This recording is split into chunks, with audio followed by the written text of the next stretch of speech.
Chapter 461. The capital was rather quiet that day. Even the hawkers on the streets were much quieter than usual. Every now and then, people would look up in the direction of the palace, thinking about the match that was going on there. The match against the people of the Qi kingdom was a battle of honor. As citizens of the Jing kingdom, driven by their national pride and national honor, everyone was very concerned about this matter. Some underground gambling dens even opened bets for this match. In the bustling gambling dens, countless people raised their heads in anticipation, waiting for the news to spread from the palace. In the Viscount's residence, Li Yi woke up early. He had to supervise the two tailors to work quickly. In 2 days, when the boring match against the people of the Qi kingdom was over, his period of confinement would come to an end. He had to finish these 2 items before entering the palace. At this time in the Golden Hall, 2 people sat cross-legged on both sides of a chessboard. On one side was Deputy Ma, and on the other was an old man with white hair and a face full of wrinkles. Today was the first match of the written examination, and it was of utmost importance. Even Emperor Jing could not sit firmly on the throne. He walked down from above, but did not get too close, watching from afar. Apart from Emperor Jing, there were only a few people in the hall. The 2 prime ministers were among them, and there were also a few old men, all famous scholars of the dynasty. On the other side, there were also several people standing behind the old man.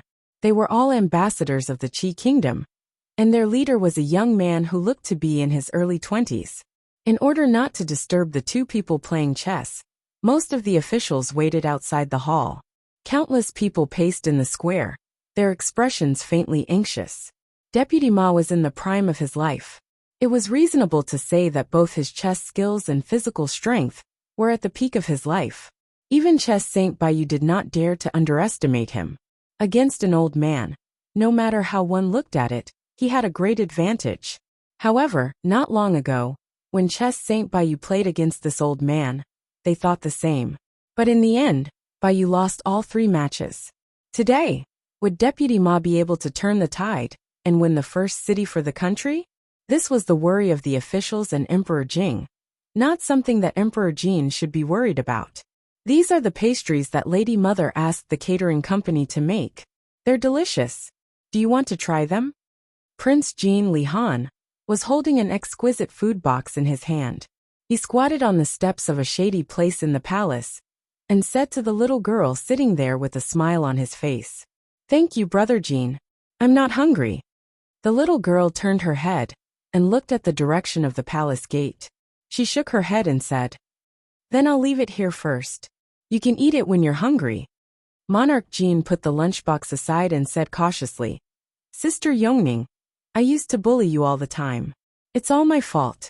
Now I know I was wrong. If anyone dares to bully you in the future, tell me and I'll beat him up for you."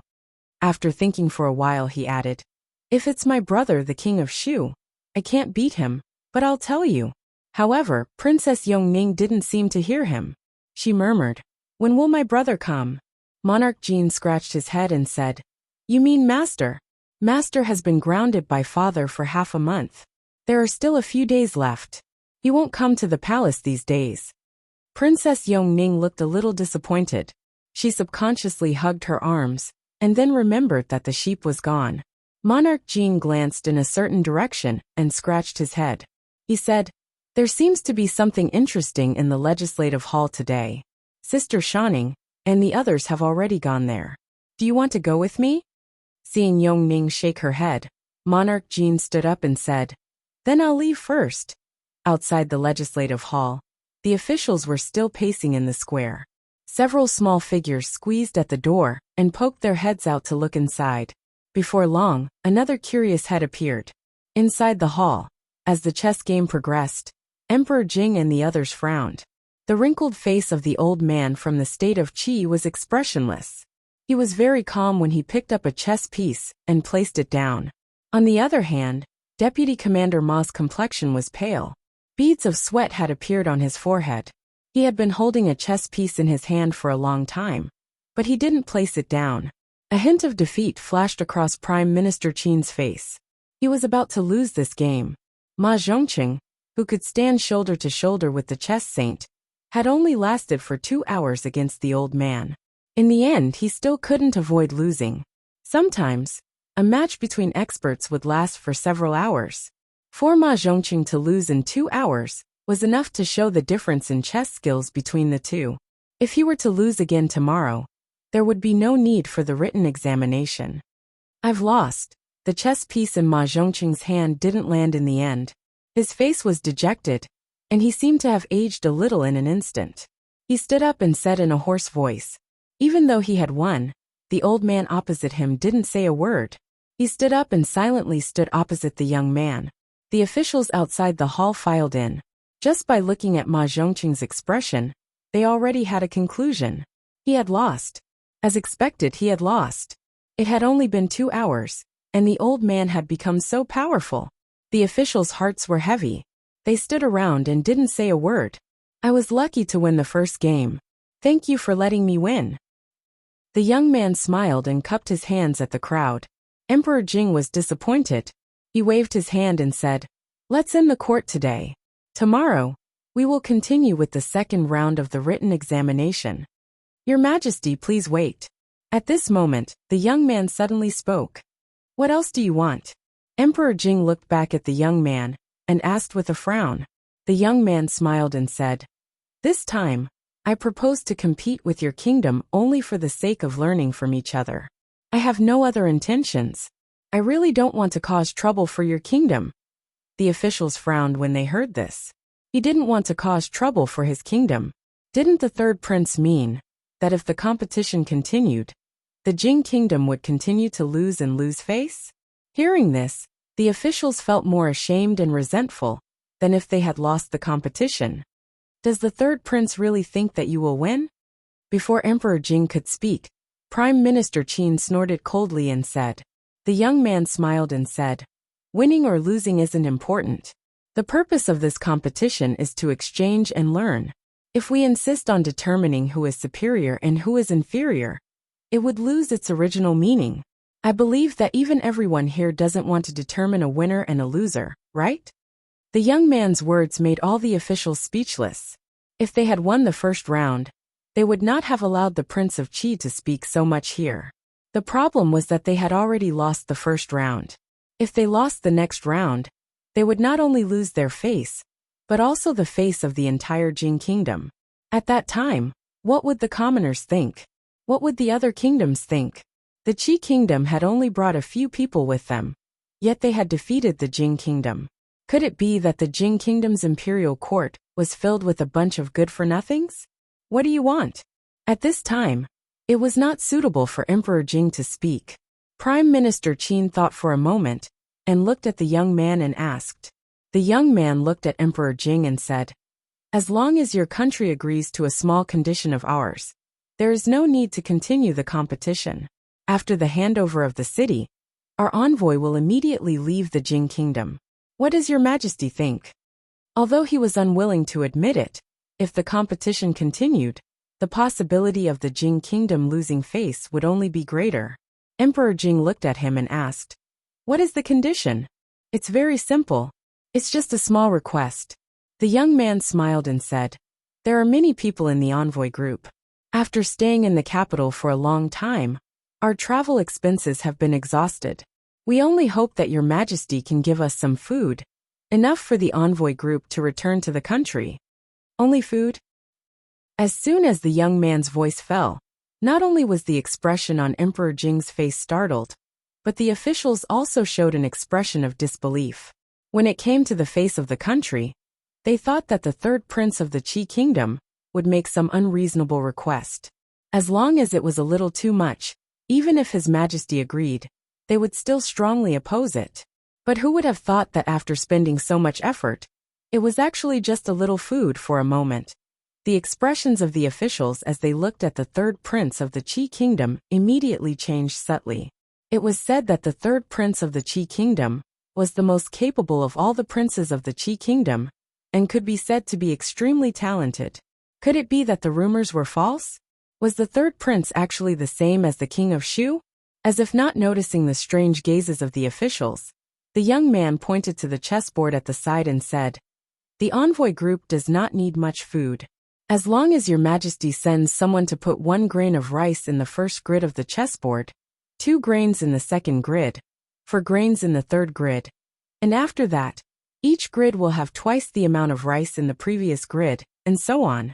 You only need to put the rice on the 64th grid of the chessboard. After the young man finished speaking, he looked at Emperor Jing with a smile, waiting for his reply. Emperor Jing did not reply immediately. He looked at the chessboard at the side and then at the young man. Judging from the performance of the third prince of the Qi kingdom, he was definitely not an ordinary person. This competition had been planned for a long time, so how could it end so hastily? Relying on the food on the 64th grid of the chessboard to return to the Qi kingdom, they would probably starve to death before they reached the Qi kingdom. What do you all think? Emperor Jing looked at the officials around him and asked. Many officials rejoiced in their hearts. They hadn't expected that the third prince of the Qi kingdom would be a fool. This was great news for them. Although there were some who suspected that there might be a scheme behind this, the third prince only wanted some rations, so they could just give it to him. What kind of scheme could he play with a few bags of rations? Your Majesty, since the ambassadors of the Qi kingdom are so short of food, we naturally can't refuse. We can't let the ambassadors of other countries starve. This is not appropriate. Assistant Minister Chenbo stood up and said with a smile, Your Excellency Chen is right. If we refuse, it will seem that we are stingy. It's not easy for the third prince to come from afar. Why not satisfy his request? Things took a turn, and the officials all smiled and spoke. If they could use some food to send away the troublesome people of the Qi kingdom, it was a good deal no matter how they looked at it. At that time, they could say that the people of the Qi kingdom were afraid, so they asked for some food and went back to the Qi kingdom. His Majesty was kind and gave them some food. Not only did they save face, but they also saw the people of the Qi kingdom as a joke. Why not? Where are the professors of mathematics in the Imperial College? Emperor Jing pondered for a moment and suddenly asked. When Chancellor Zheng heard this, he immediately went forward and said, Your Majesty, except for Professor Han, the other professors of mathematics went to the Li County mansion to ask for mathematics. They are not in the court. The reason why this Professor Han came today was that he wanted to ask for a proper imperial edict from His Majesty. Otherwise, he would not even be able to enter the gate of the Li family. Chancellor Zheng waved his hand behind him, and immediately a middle-aged man walked over quickly. Emperor Jing was a little regretful. If he knew this, he should have called Li Yi here today. He had never let him down. With him here, why should he worry about these things? Do you know how much food they want? Emperor Jing looked at Professor Han and asked. Professor Han pondered for a moment and said, Your Majesty, it's only 64 squares. It won't be a lot. Professor Han looked at the chessboard. As a professor of mathematics, he naturally thought more than the other officials. Due to the multiplication, 64 squares were actually not a small number. However, how big was a grain of rice? 1 stone of rice was already innumerable. Even if 64 squares could not be filled, 10 stones would not be enough, and 100 stones would not be enough, right? The Jing kingdom did not lack those 100 or so meters of rice. Using this amount of rice to send off the Qi kingdom's envoy was a very good deal. It was rare for the officials to have the same opinion on this matter. Emperor Jing suppressed the only worry in his heart and said, In that case then, the third prince of the Qi kingdom still had a faint smile on his face. The expressions on the officials' faces were also quite satisfied. Everyone was happy and well. Wait a minute. The harmonious atmosphere was suddenly broken by a voice. After being stunned for a moment, everyone turned their heads and looked in the direction of the voice. Prince Jin Li Han stood at the door of the hall. When he saw so many people in the hall looking at him, he couldn't help but feel a little scared. But he still forced himself to muster up courage and interrupted Emperor Jing's words, saying, Father, you can't agree with them. In front of the envoy of the Qi kingdom and the civil and military officials, Emperor Jing's words were interrupted by Prince Jin, but he was not angry at all. Instead, his face showed a thoughtful expression. The third prince of the Qi kingdom's expression changed slightly. He looked at the little fat man standing at the door of the hall, with a trace of surprise in his eyes. "Your Highness, this is the court. Don't make trouble here." The officials quickly reacted. They didn't care about their identity, and spoke out to stop him. This was a great advantage. They must not let Prince Jean ruin it. Next time, they might not meet such a stupid prince. Most of the officials stopped Prince Jean, but a few people's faces changed at the same time. Minister of the Ministry of Revenue Qin Huan, Minister of War Yen Bing, Chancellor of the Imperial College, and the Professor of Mathematics. No one knew better than them how many incredible things were in this fat head. "Han come here and talk." Emperor Jing smiled and waved to Prince Jean. Seeing that his father was not angry, Prince Jean was relieved. He walked over slowly, pointed at the young man, and said to Emperor Jing, "Father, don't be cheated by them. My teacher said that all the countries in the world can't fill the 64 squares of the chessboard. If we build a big warehouse to store all the food, the warehouse should be 3 feet long, 6 feet wide, and high as the sun." The third prince of the Qi kingdom's expression did not change, but he sighed in his heart. For the first time, he looked at the little fat man in front of him seriously. "Yes, there are so many," the Chancellor of the Imperial College said in a trembling voice. The face of Professor Han, who had just spoken, turned pale. He only felt that his eyes were a little black. If it was only Prince Jean, he still had a glimmer of hope in his heart. But the problem was that he just said "my teacher said." Prince Jin's teacher was none other than the mysterious Li Xianzi. He taught Prince Jean, who was a naughty child, to sweep the mathematics students of the Imperial College and make the professors of mathematics extremely ashamed. How could he talk nonsense without any basis? Chapter 462. Prince Jean, are you serious? Qin Huan, the Minister of Revenue, stepped forward and asked Li Han anxiously. "Yes, sir." Li Han casually put the blame on Li Yi. With his current mathematics level, he couldn't handle such a terrible number. A granary as high as the sun was frightening. "Professor Han, are you serious? It's only 64 squares. Are there really so many? Where are the people from the Imperial College? Come out and say something." After a moment of silence, the officials finally reacted when they saw the expressions of several important people. But they still couldn't believe what Prince Jean had just said. A granary as high as the sun was 30 feet long and 20 feet wide. Who was he bluffing? The sun was very far away from here. How did Prince Jean calculate this number? The only mathematics professor from the Imperial College in the court immediately became the focus of everyone's attention. Professor Han trembled and said, Since it's Li Xianzi's words, then it should be correct. Fortunately, I brought it with me." Li Han patted his butt and took out a tattered booklet from his arms. He dipped his saliva in it and quickly flipped through it. This booklet was specially made for him. There were not only strange problems in it, but also interesting stories interspersed every few pages. For Prince Jean, who often struggled in the sea of problems, this was undoubtedly a small island for him to temporarily rest on. Therefore, he still remembered the stories in the booklet. Found it, Prince Jean finally turned to a page and presented it to Emperor Jing. "Father, look, it's here." Emperor Jing looked at the page that Prince Jean had turned to. After a moment, he flicked his sleeves and said, "Since it's a competition, there should be a beginning and an end. If your country's envoys can't gather enough food for the return trip, I will give you travel expenses. Tomorrow's competition will continue as usual. Don't be late." After that, Emperor Jing walked out surrounded by several eunuchs. The officials who finally knew the truth felt their faces burn. They wanted to skin the third prince of the Qi kingdom alive. Shameful, this was a great disgrace. All the civil and military officials in the court were not as good as the 9-year-old Prince Jean. They almost made a big mistake. It was hard to imagine that if His Majesty and them agreed to the third prince's request, the ruler and ministers of the Jing kingdom would become the laughingstock of all the other countries. They naturally wouldn't take out those rations. Not to mention the fact that they didn't have that much rations. Even if they did, they couldn't possibly give it to the Qi kingdom for free. If you want rations, you can just give it to a few Tian Fa heavenly kings. But if he didn't give it to Prince Jean, as the king of a country, how could he go back on his words? Otherwise, how could he stay in other countries in the future?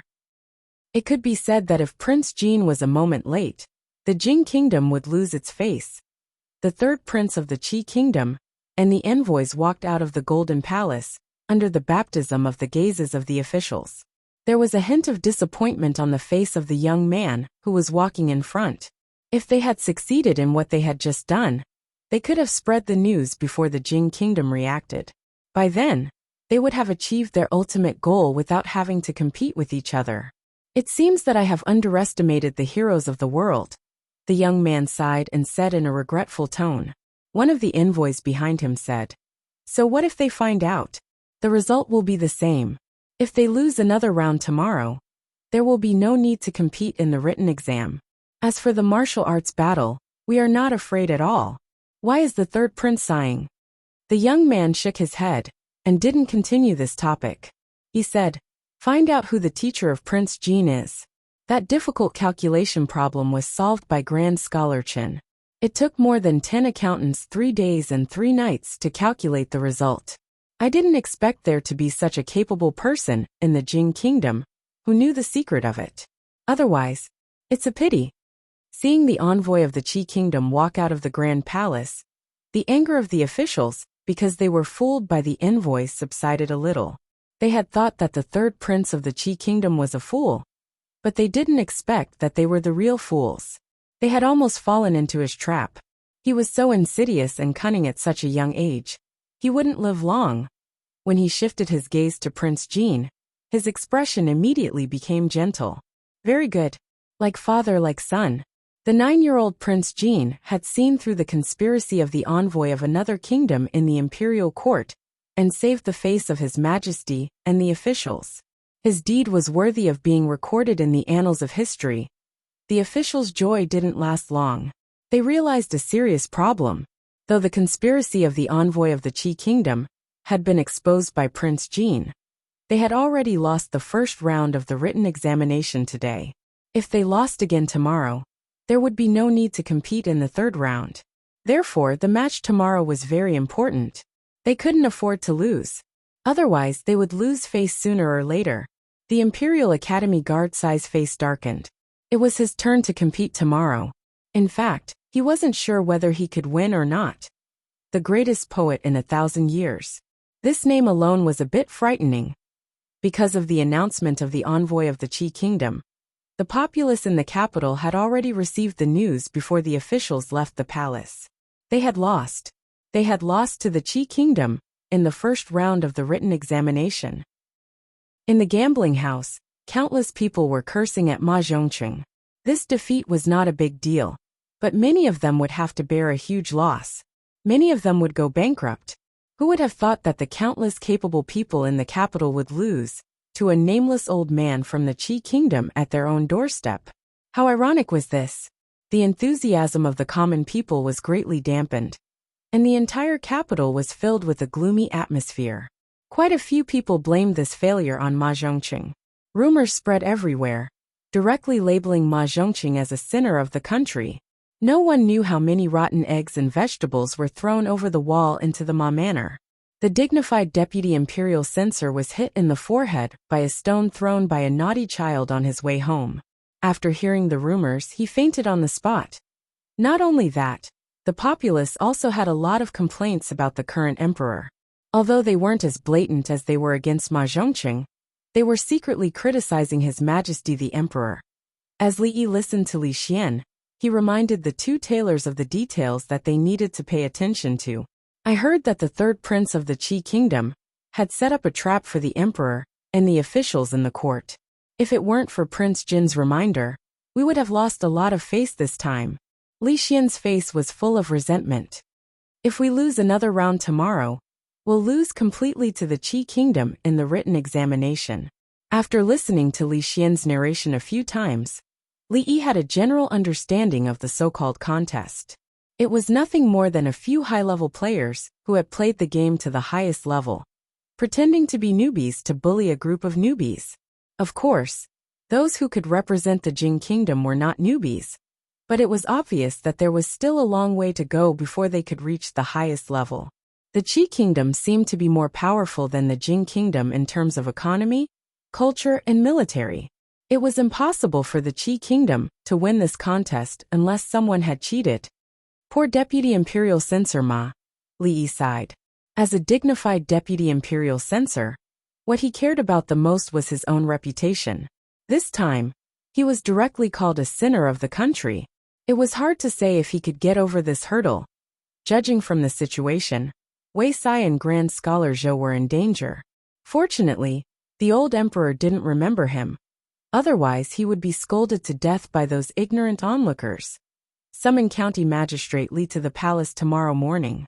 As Li Yi was thinking of this, the Jing emperor said this while waving his hand in the Hall of Diligent Government, while holding a book of poems titled, The Collection of Bright Moon in his hand. Chapter 463. Tomorrow's contest is very important. No matter what, I plan to go to the palace to have a look. Li Xian's expression was firm. As a member of the Li royal family, he naturally valued this contest more than ordinary people. After saying that, he turned back to look at Li Yi and said, "Aren't you quite good at writing poems? Can you beat that Millennium Poetry genius? That nickname sounds scary, but I don't know if he's really that good." "Of course," Li Yi said casually. Then he turned to a tailor and said, "Just follow that painting. Don't change anything."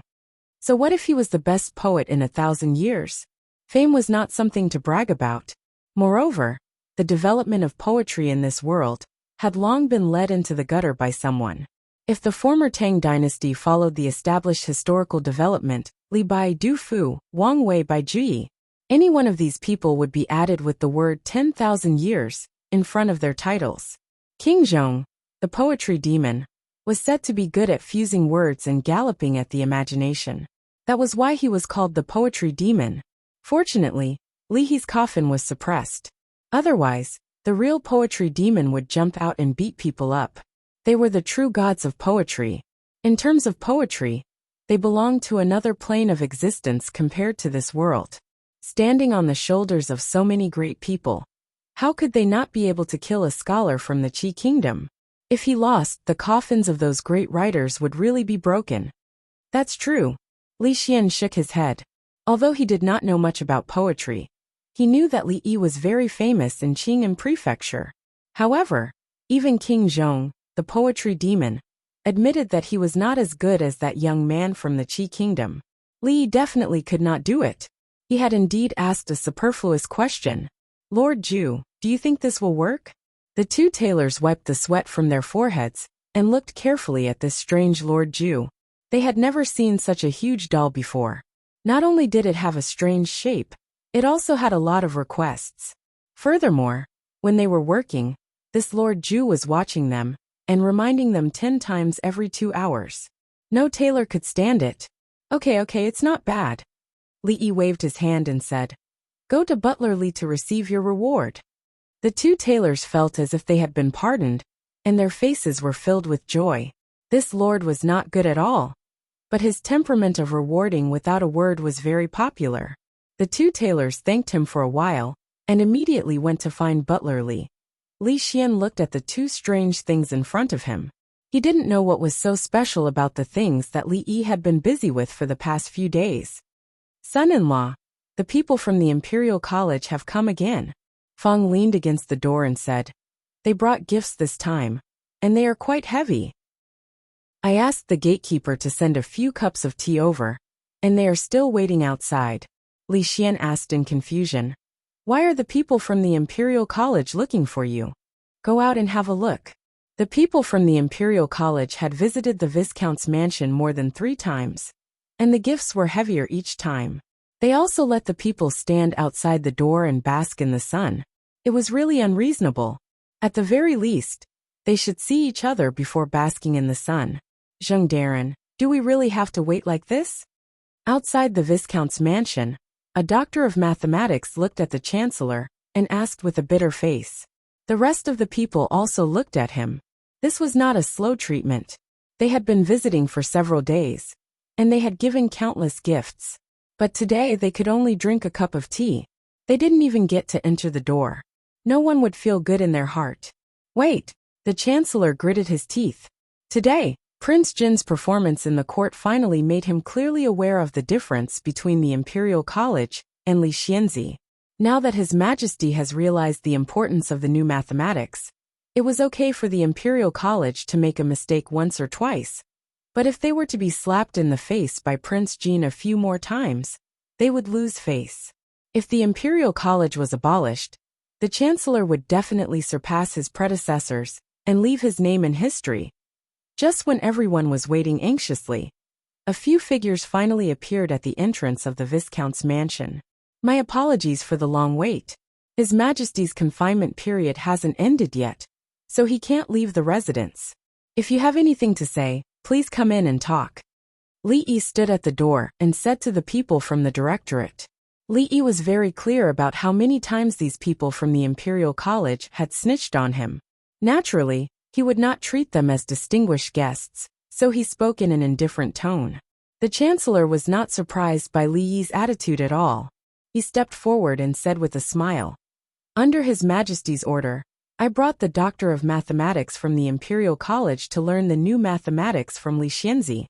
For the sake of Ahem, since it is His Majesty's order, you can listen to it in the Bowen Hall from now on." Li thought for a moment and said, how free was he to waste time teaching these people? Mathematics was a road of no return. There was only a starting point and no end. When the time came, he could just throw some unreasonable equations and mingle with calculus, and it would be enough for them to study until they retired. Thank you, Li Xianzi. So be it. At least he would feel more at ease. The Chancellor of Kingdom didn't think that County Magistrate Li would put aside his prejudice against them and teach them seriously. He didn't stay any longer. After expressing his gratitude, he left with the Directorate of Kingdom. Li Yi had already heard about Prince Jin Li Han's matter. This kid didn't let me worry about him during the holidays. He made so many things. It must be because he left too little homework. It seemed that it was time to write another booklet. Early in the morning, the sky had just brightened. Li Yi rubbed his sleepy eyes and looked at the two eunuchs standing in the yard. He turned around and walked into the house. Oh, the confinement period is not over yet. I'm going back to sleep for a while. Don't wake me up if there's nothing important, and don't wake me up if there's something. Anyone who was woken up before dawn would not be in a good mood. Li Yi yawned a few times and crossed the threshold. His Majesty knew that you would be lazy, so he specially sent this old man here. A gloomy voice came from behind. Changde grabbed his collar and pulled him back. He said, Li Xianzi, you'd better come with this old man. He nodded slightly to Rui, who was standing on the side, and then dragged Li Yi out of the door. It turned out to be Changde, this old guy. This old guy was quite strong. It seemed that he couldn't sleep in today. When he was dragged away by the old guy, he told Rui to remember to leave some food for him in the morning. The next moment, he was pushed into the carriage. Wait a minute. Seeing the old guy turned over and got on the horse, as if he was going to leave immediately, Li Yi quickly said. Changde looked back and said, Is there anything else? If His Majesty's important matter is delayed, you and I can't afford to bear the consequences. I'm going back to get something. Li Yi jumped off the carriage and entered the Viscount's mansion. After a while he came out with two things in his arms. Changde glanced at him and gently waved his whip. The carriage started moving. Chief Chang. The carriage had not entered the city yet, and it was too bumpy to sleep. Li Yi was a little bored. He opened the window and looked at Changde. Speak. Changde said without turning his head. A trace of curiosity appeared on Li Yi's face. Can I ask you a question? This old man has never practiced the Sunflower Treasure Book. Not that. Li Yi looked at him and asked. Why don't you call yourself this old man? Changde raised his eyebrows. Why should this old man call himself this old man? Bastard scriptwriter. Li Yi rolled down the window, leaned on the sheep doll, murmured and closed his eyes. Chapter 464. After the carriage entered the bluestone streets of the capital, it gradually steadied. Changde waved at the guards at the palace gate, and the carriage went straight into the palace. The happiest thing in the morning was to have a good sleep after waking up. Although sleeping in the carriage was not as comfortable as sleeping on a bed, It was good to have something soft to lean on. Li Yi only woke up when the carriage suddenly stopped, and his head bumped into the carriage. He must have seen too many beautiful goats recently. He actually dreamed that he was catching goats on a green grassland. If Changde did not suddenly stop, he would still be fighting with Pleasant Goat in his dream. County Magistrate Li, it's time to get off. An uncomfortable voice came from outside. Li Yi unwillingly got off the carriage. He looked around and suddenly exclaimed, "Why are we here? His Majesty and a few important officials are at the Hall of Diligent Government.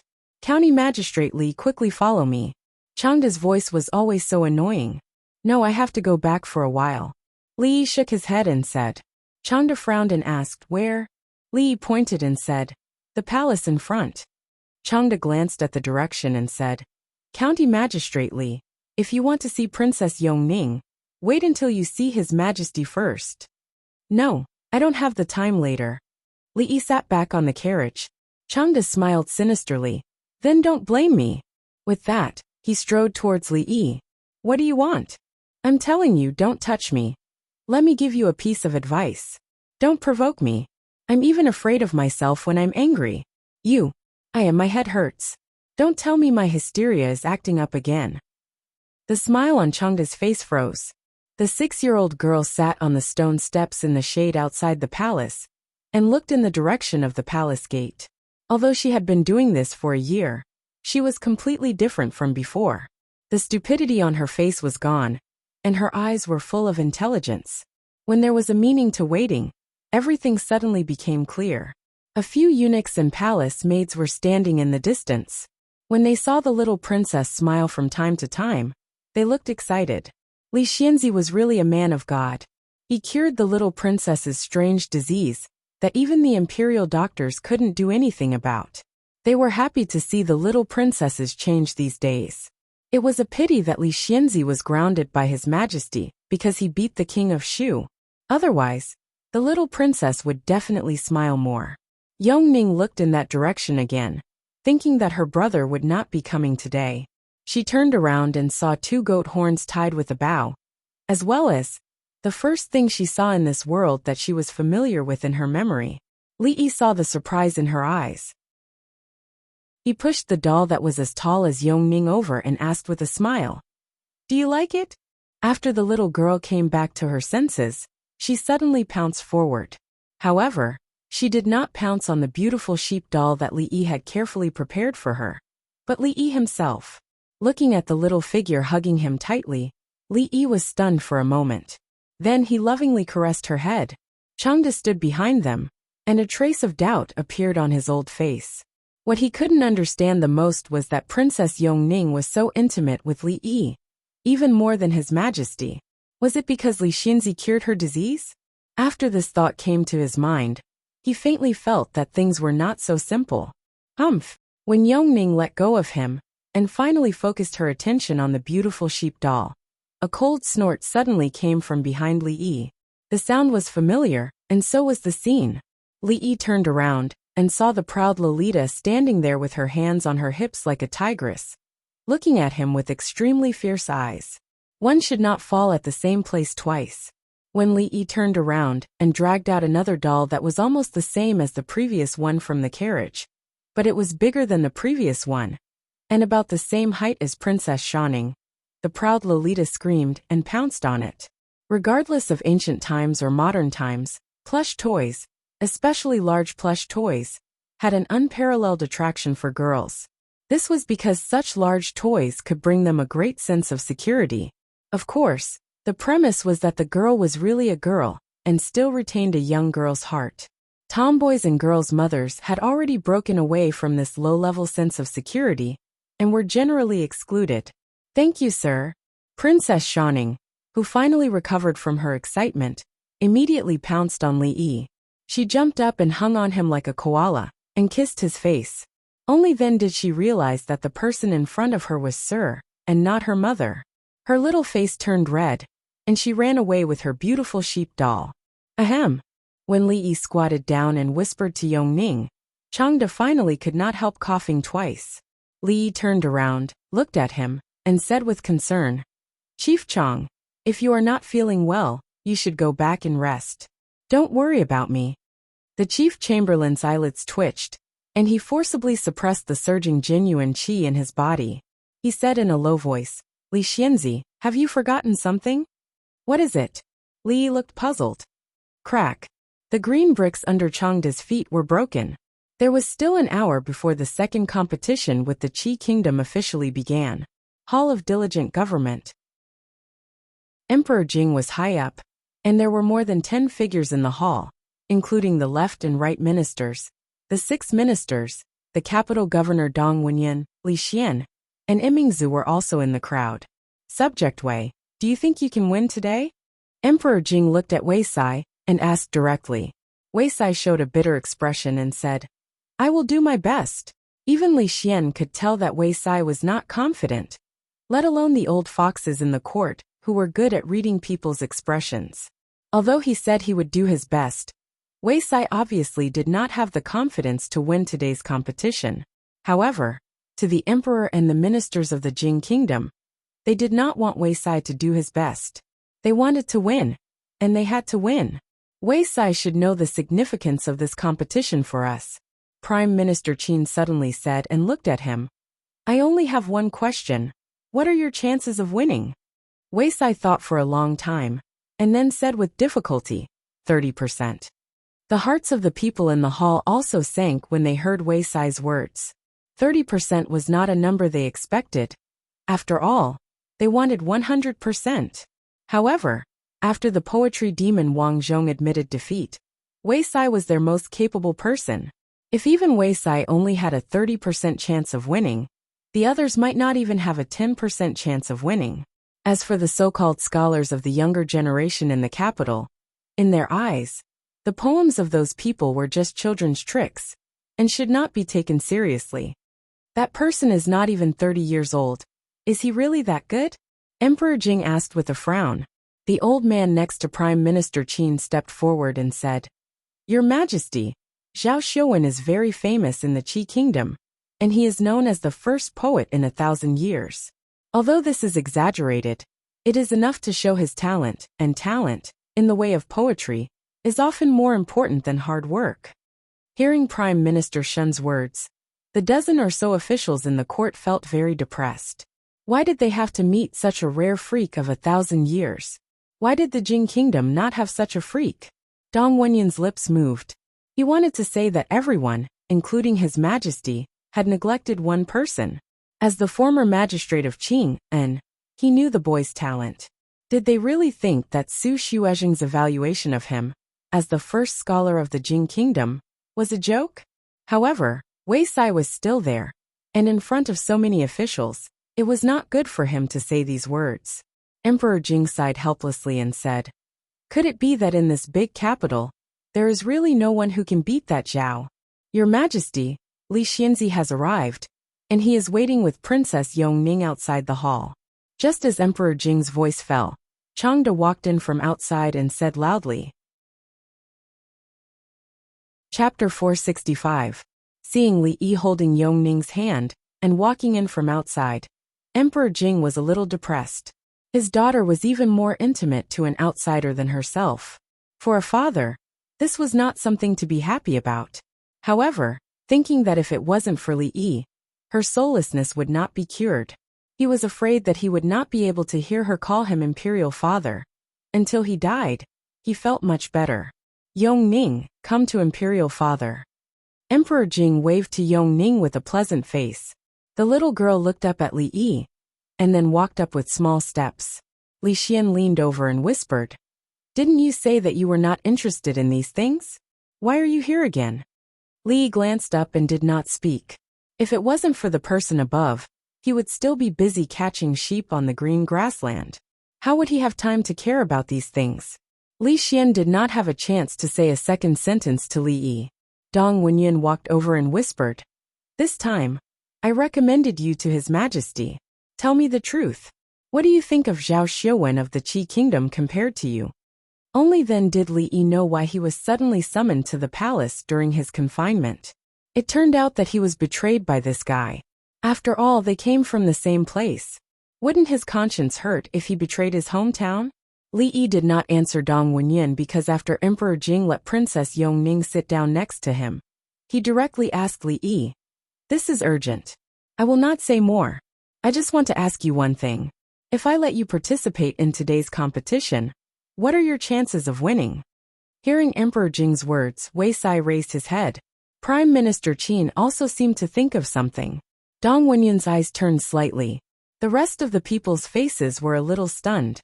Was His Majesty going to let this Li Xianzi participate in the second competition? This poem. I actually only know a little about it. Li Yi was taken aback when he heard that.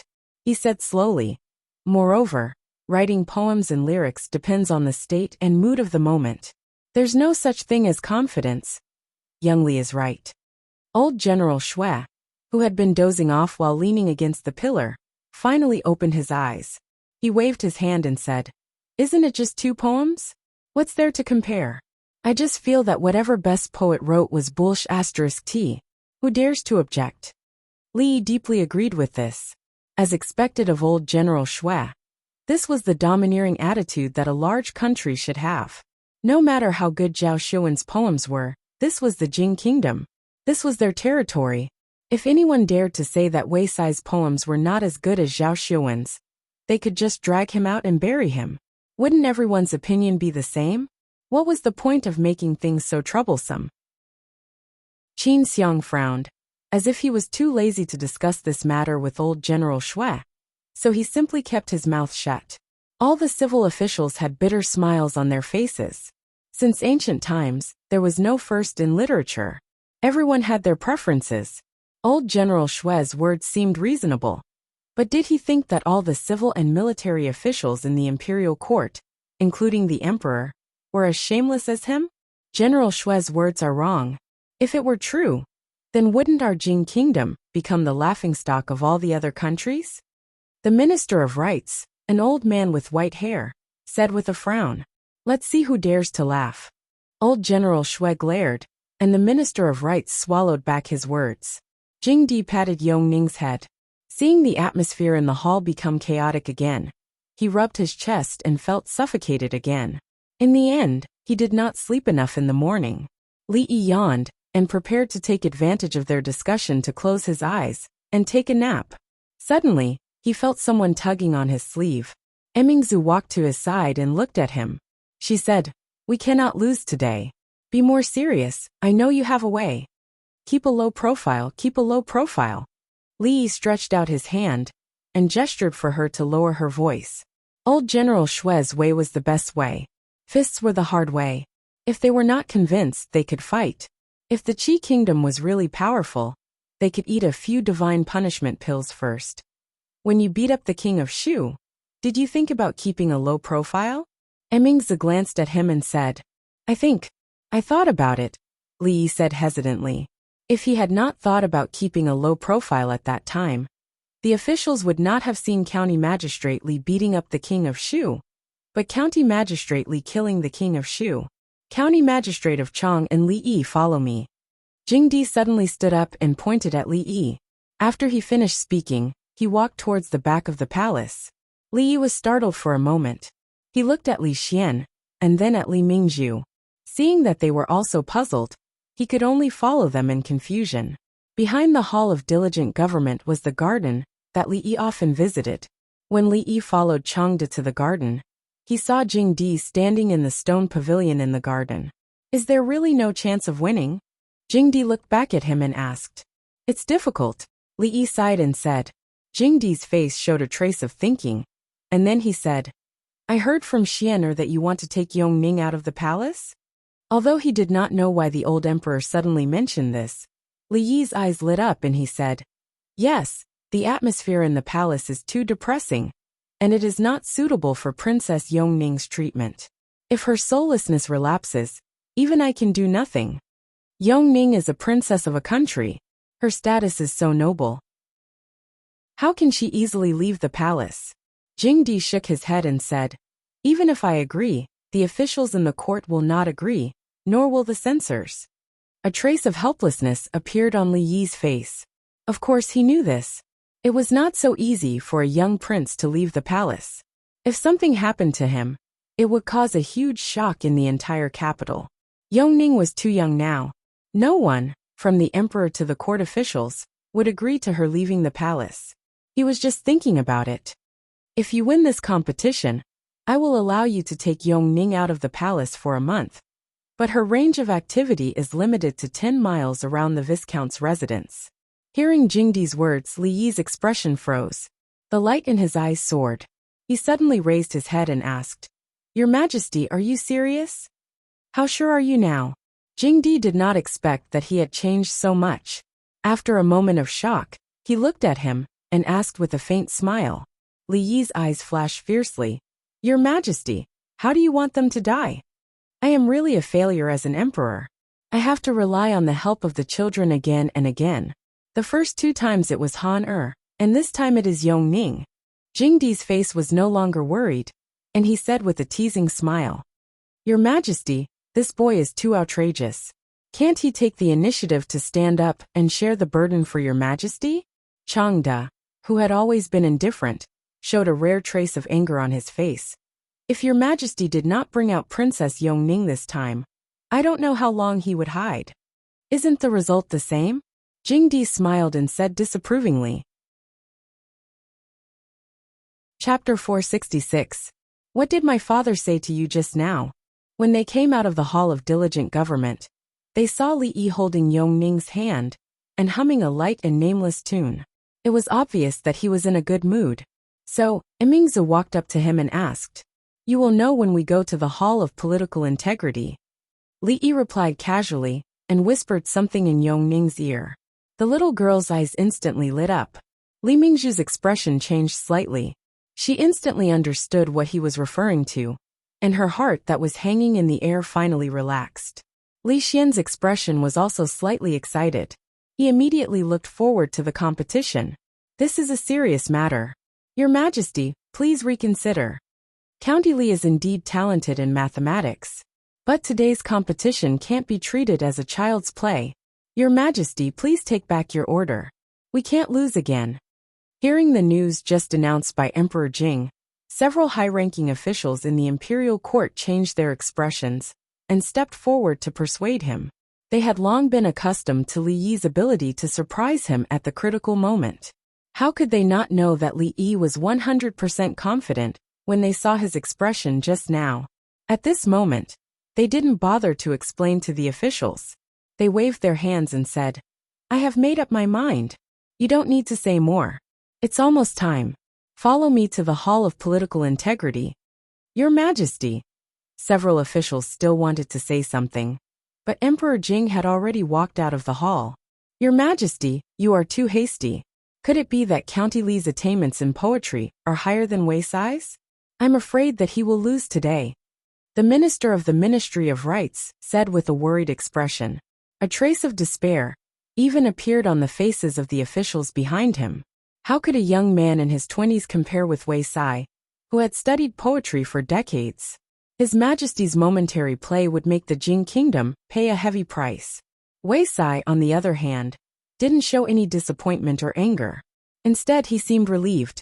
After all, in a situation where he would lose more than he would win, he would also have a lot of psychological pressure. Of course, it would be good if he won. But if he lost, Ma Zhongqing would be an example to him. He would be reviled by the people of the capital, and even the entire Jing kingdom. Just the thought of it was frightening.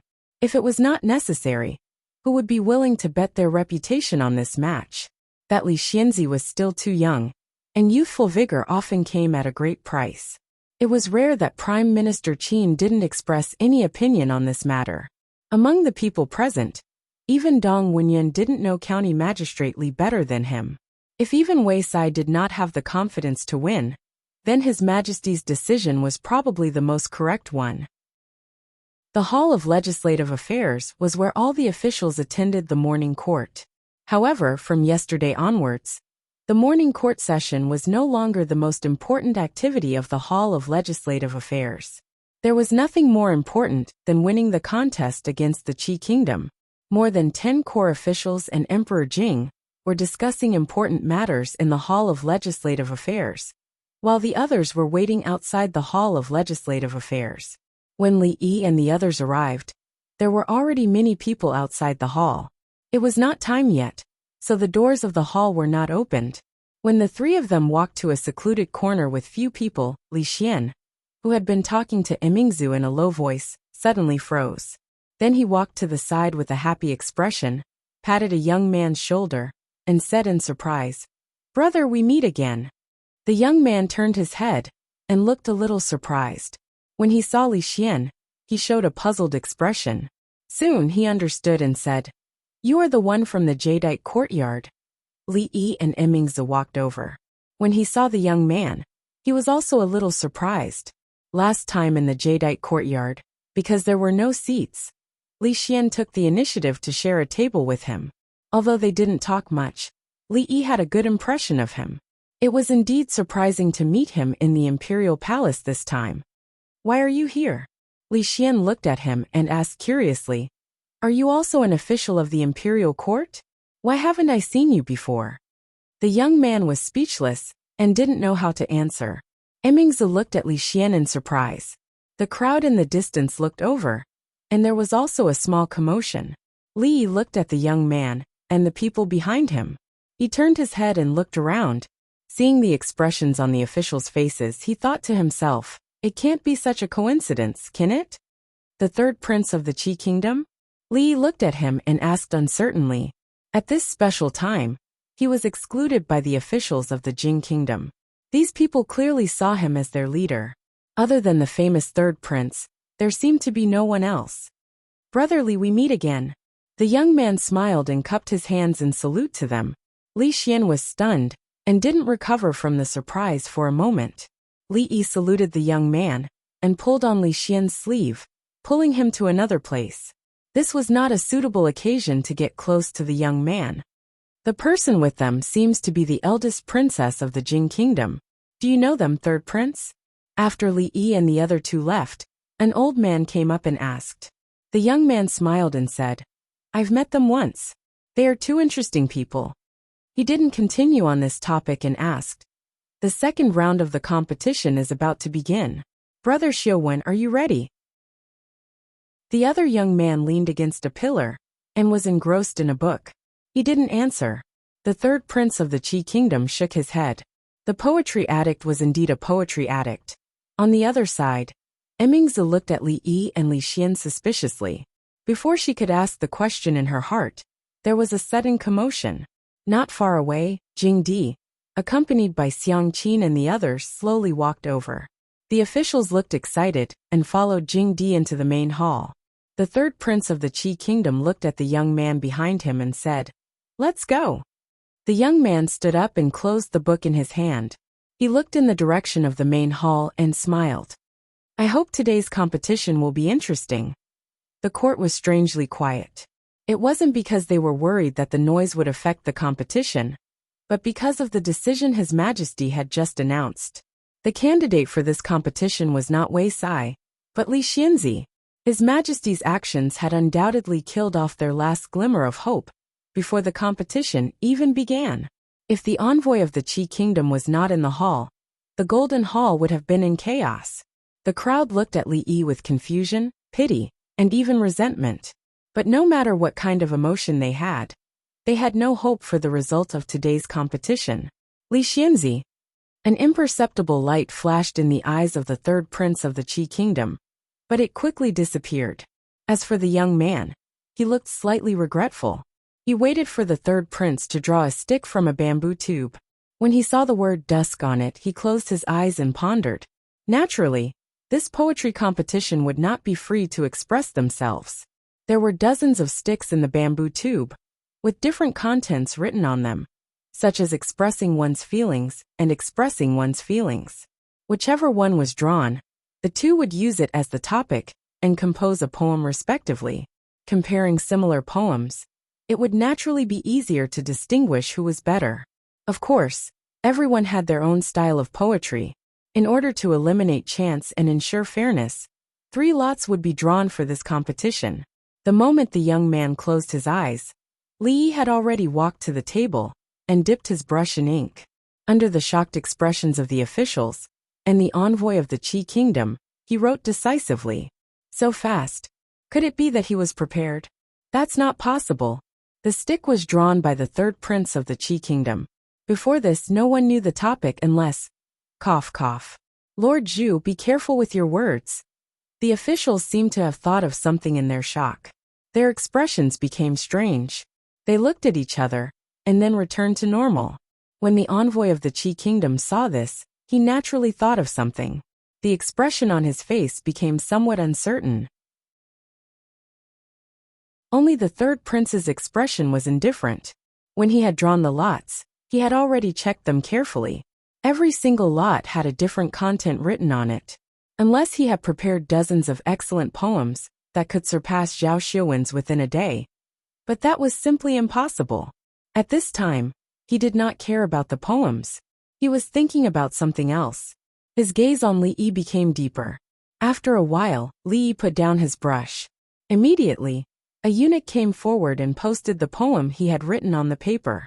At this time, Zhao Xiuwen of the Qi kingdom had not opened his eyes. The officials naturally looked over at him. They were first shocked by the elegant semi-cursive script. It was said that the county magistrate of Chang and had great attainments in calligraphy at such a young age. At this moment, they realized that the rumors were true. It must be said that at this moment, a glimmer of hope was ignited in the hearts of the officials. Then, when they read the poem, their hope was mercilessly extinguished again. It's not easy to reach such a level in such a short time. It's also an excellent piece of work. But it's a pity. Among the hundreds of officials in the imperial court, aside from the military generals, those who could be called civil officials were all outstanding individuals. Even if they weren't like Wei Sai, who had spent his entire life studying poetry, how could they not have profound attainments in poetry? Not to mention that they had prepared in advance. If they had really improvised on the spot, it was rare to be able to write such a poem in such a short time. At least, most of them could not do it. But the person in front of him had the title of the best poet in a millennium. If it was only to this extent, it was impossible for him to beat him. Looking at the official's size, Jing Emperor's expression did not change. After glancing at Li Yi, he found that he was talking to Yong Ning in a low voice.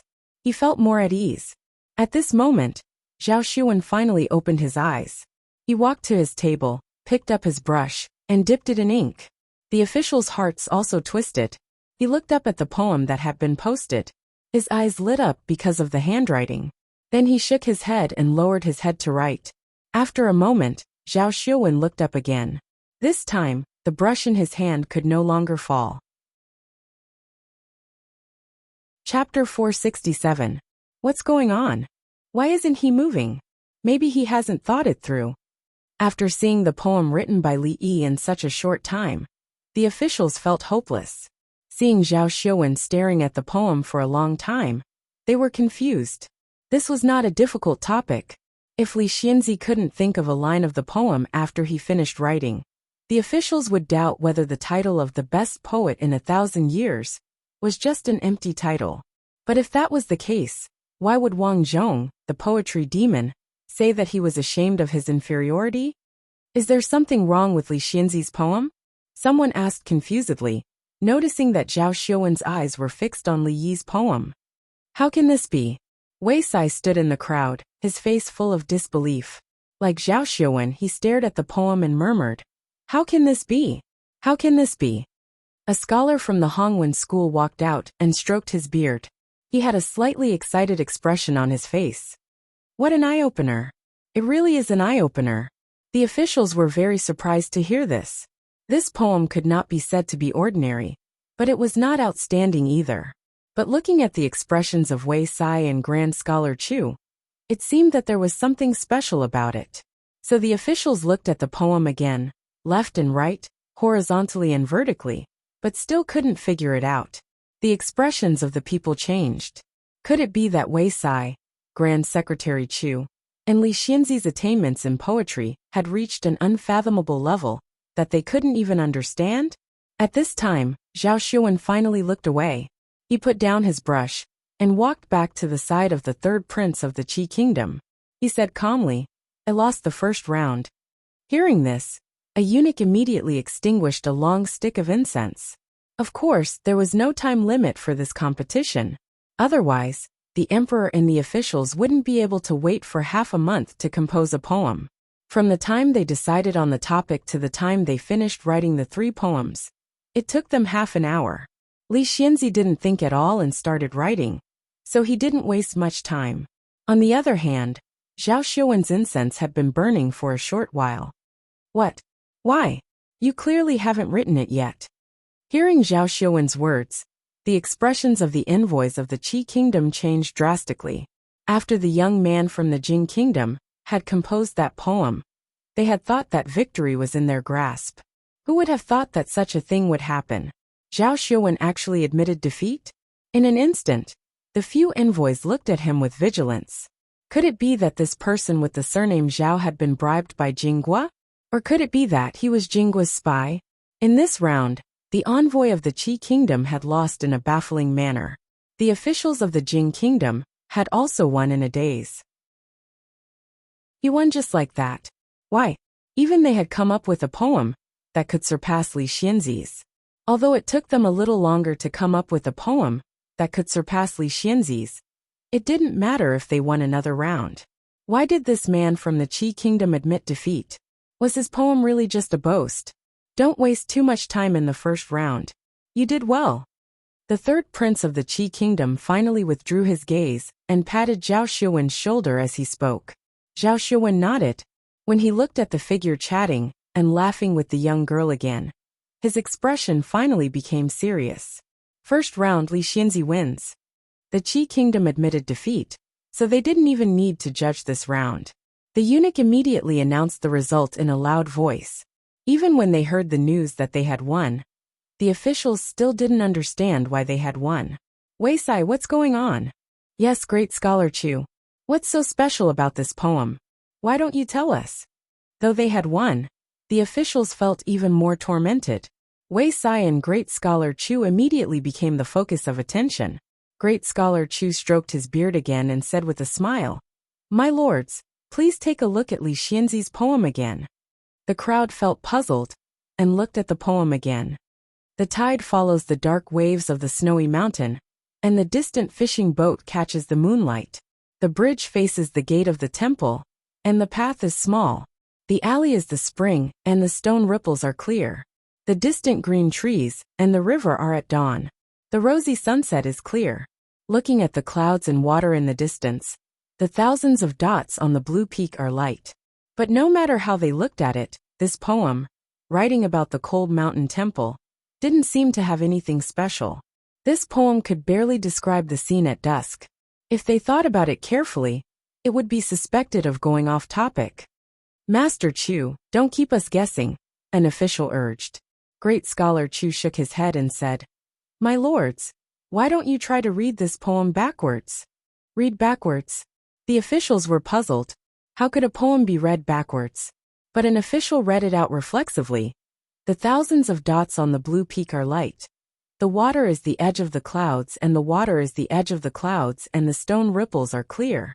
Hiss this.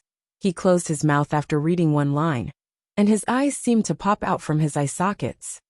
How can it be? How can it be done like this? This poem is actually a poem if you read it backwards. After being reminded by great scholar Chu, the officials had finally figured out the secret. The tide follows the dark waves of the snowy mountain, and the distant fishing boat catches the moonlight. The bridge faces the gate of the temple, and the path is small. The alley is the spring, and the stone ripples are clear. The distant green trees, and the river is at dawn. The rosy sunset is clear. The distant green trees, and the water is the edge of the clouds, and the stone ripples are clear. The thousands of dots on the blue peak are light. The water is the edge of the clouds, and the stone ripples are clear. The clear sunset is red. The trees are the edge of the clouds, and the stone ripples are clear. The alley is the spring, and the stone ripples are clear. The small path faces the bridge of the Pine Gate Temple. The fishing boat under the bright moon is far away. The snowy waves follow the tide in the dark. This poem was an excellent poem regardless of whether it was read forward or backward. When the two were combined, the meaning was naturally different. Not only could it be read forward, but it could also be read backward. Moreover, it was still neat and appropriate. It could be seen that Li Xianzi's writing skills had reached the pinnacle in terms of choosing words and constructing sentences. If it was read forward, it could be said that it was the moonlit night scene, and the river was at dawn. If it was read backward, it could be said that it was read from dawn to the fishing boat singing in the evening. The crowd could even imagine the two scenes at the cold mountain temple outside the city. Could a poem be written this way? They finally understood what great scholar Chu meant when he said it was an eye-opener. They had lived for dozens of years, and this was the first time they had seen such a marvelous poem. It was no wonder that Zhao Xuan gave up after taking a look at it. Even if he was given 10 or 100 incense sticks, he might not be able to do it, let alone one incense stick. At this moment, the officials looked at Li Yi in a different way. He could write such a poem that had never been seen before. Even if he had prepared beforehand, how bad could his poetic talent be? Perhaps they really had a chance of winning today's contest. Chapter 468. Su Shi's Jinshan Temple was a masterpiece among palindromic poems.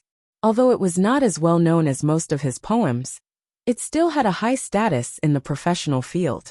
The development of poetry in this world was far inferior to that of the world Li Yi was familiar with. Because of the uniqueness of this poem, the shock it caused was even greater than those top works. It did not express emotion or ambition. It was purely to show off. Bite me if you don't like it? Zhao Xuan saw this, so he simply admitted defeat to avoid wasting time. Of course, he could write a poem that did not lose to it, but to write a poem that could be read vertically and vertically, with a good artistic conception, was not something that could be completed in a short period of time. In fact, he was not even sure if he could write it. If this poem really came from the young man in front of him, then his mastery of words must have reached a terrifying level. Jingdi's expression was calm. He sat on the dragon throne and gave people a feeling that everything was under his control. The officials were relieved. The emperor was indeed the emperor. It turned out that he had a plan to replace Wei Sai at the last minute. The third prince of the Qi kingdom patted Zhao Xuan's shoulder and comforted him. I did not expect Li Xianzi to have such profound attainments in poetry at such a young age. Just try your best. There is no need to worry too much about winning or losing. I am very happy to have met an interesting opponent. Zhao Xuan smiled as if he did not care at all. At this time, the two eunuchs had already lit their incense sticks. The third prince of the Qi kingdom had drawn the first stick. The second one was naturally the Jing kingdoms. Prime Minister Shen casually drew a stick from the bamboo tube. After glancing at it, he looked at the two and said, "Duan Wu." It was not difficult to write poems about festivals. Every year, there would be countless of them. But because they were so common, it was especially difficult to stand out from them. The atmosphere in the hall was quiet. The officials held their breath and tried not to make a sound. Zhao Xuan closed his eyes again. The officials in the court had already investigated him. When he wrote poems, he liked to close his eyes and meditate. When he opened his eyes, it was the time when the poem was completed. Because it was too quiet in the hall, the sudden footsteps were especially clear. When the crowd saw Li Xianzi walk to the table and start writing, their expressions froze again. From the time Prime Minister Shen announced the topic to the time he walked to the table, it was only a few breaths of time. In such a short time, he actually thought of a poem? No matter how high his attainments in poetry were, it was impossible for him not to think. All the officials had strange expressions on their faces and sighed inwardly. Even if His Majesty really had made arrangements, this county magistrate Li should have acted more realistically. With such poor acting skills, he couldn't even fool them, let alone the people of the Qi kingdom. His Majesty really found the wrong person this time. Which of the officials couldn't act better than County Magistrate Li? Under everyone's gaze, Li put down his brush and said in his heart, "Mr. Dongpa, I'll borrow your poem again. I hope you won't mind." The eunuch immediately hung up the paper, the ink still wet. This time, when the officials looked over, their expressions were completely different from before. Different from the previous poem, this one didn't deliberately show off. Whether it was the content or the form, it was recognized by countless people as the mainstream. Huanxi Sha Duanwu. Light sweat slightly penetrates the blue wan. Ming Dynasty Duanwu baths fragrant orchids. Fragrant blossoms fill the clear river. Colorful threads gently wrap around the red jade arm. Small talismans hang diagonally from the green cloud. Beautiful people meet for 1,000 years. The few lines of the poem not only vividly displayed the folk customs of the Duanwu festival, but the last line was the finishing touch. Beautiful people meet for 1,000 years. This was probably the longest and truest promise, right? He just didn't know who this beauty was. Could she be his wife? No one knew when Zhao Xiuwen had opened his eyes, but he didn't immediately start writing. Instead, he walked over to Li Yi, cupped his hands and asked, "I am Zhao Xiuwen. May I know your name?" All the officials were surprised. At this moment, Zhao Xiuwen didn't write a poem, but came over to get close to Li Yi. Li Yi cupped his hands. He thought to himself, "Hurry up and write. Once you're done, we can end this boring competition. If this goes on, Master Donpa's coffin won't be able to hold on any longer." As expected, Li Yi. I should have known. Zhao Xiuwen didn't look surprised at all. He sighed and took out a thin book from his sleeve. He said, "I originally thought that among the younger generation, no one could compare to me in poetry. It wasn't until I passed by Qing'an Prefecture and bought this Mingyu collection that I realized how foolish I was. Ever since then, I have often read Brother Li's poems, and my emotions have been stirred up. I can't sleep at night. I think a true immortal of poetry is nothing more than this. I've always wanted to be friends with Brother Li, but I've never been able to do so. I didn't think I'd meet you at such an occasion. Fate really does make fools of people." Zhao Xiuwen's words left all the officials speechless. Even though Zhao Xiuwen was from Qi, all the officials recognized his poetic talent. He had defeated Wang Zhong, the poetry demon. Many scholars of the Jing kingdom had been defeated by him, but such a person had described himself as a frog in a well. How much praise was this for Li Xianzi? Every word he said was praising Li Xianzi, and was not stingy with his choice of words. The meaning behind his words was that he had admitted defeat in this competition. In this case, the Jing kingdom had lost one round and won another. Although it was a draw, it had given them a chance to catch their breath. This was extremely important. "I'm not as good as you," Zhao Xiuwen said seriously as he looked at Li Yi. The Qi kingdom's ambassadors' faces darkened.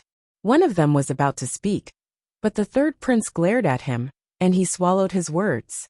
Li Yi was also surprised. Zhao Xiuwen had said such words in front of the Qi kingdom's ambassadors and the officials of the Jing kingdom. This was beyond his expectations.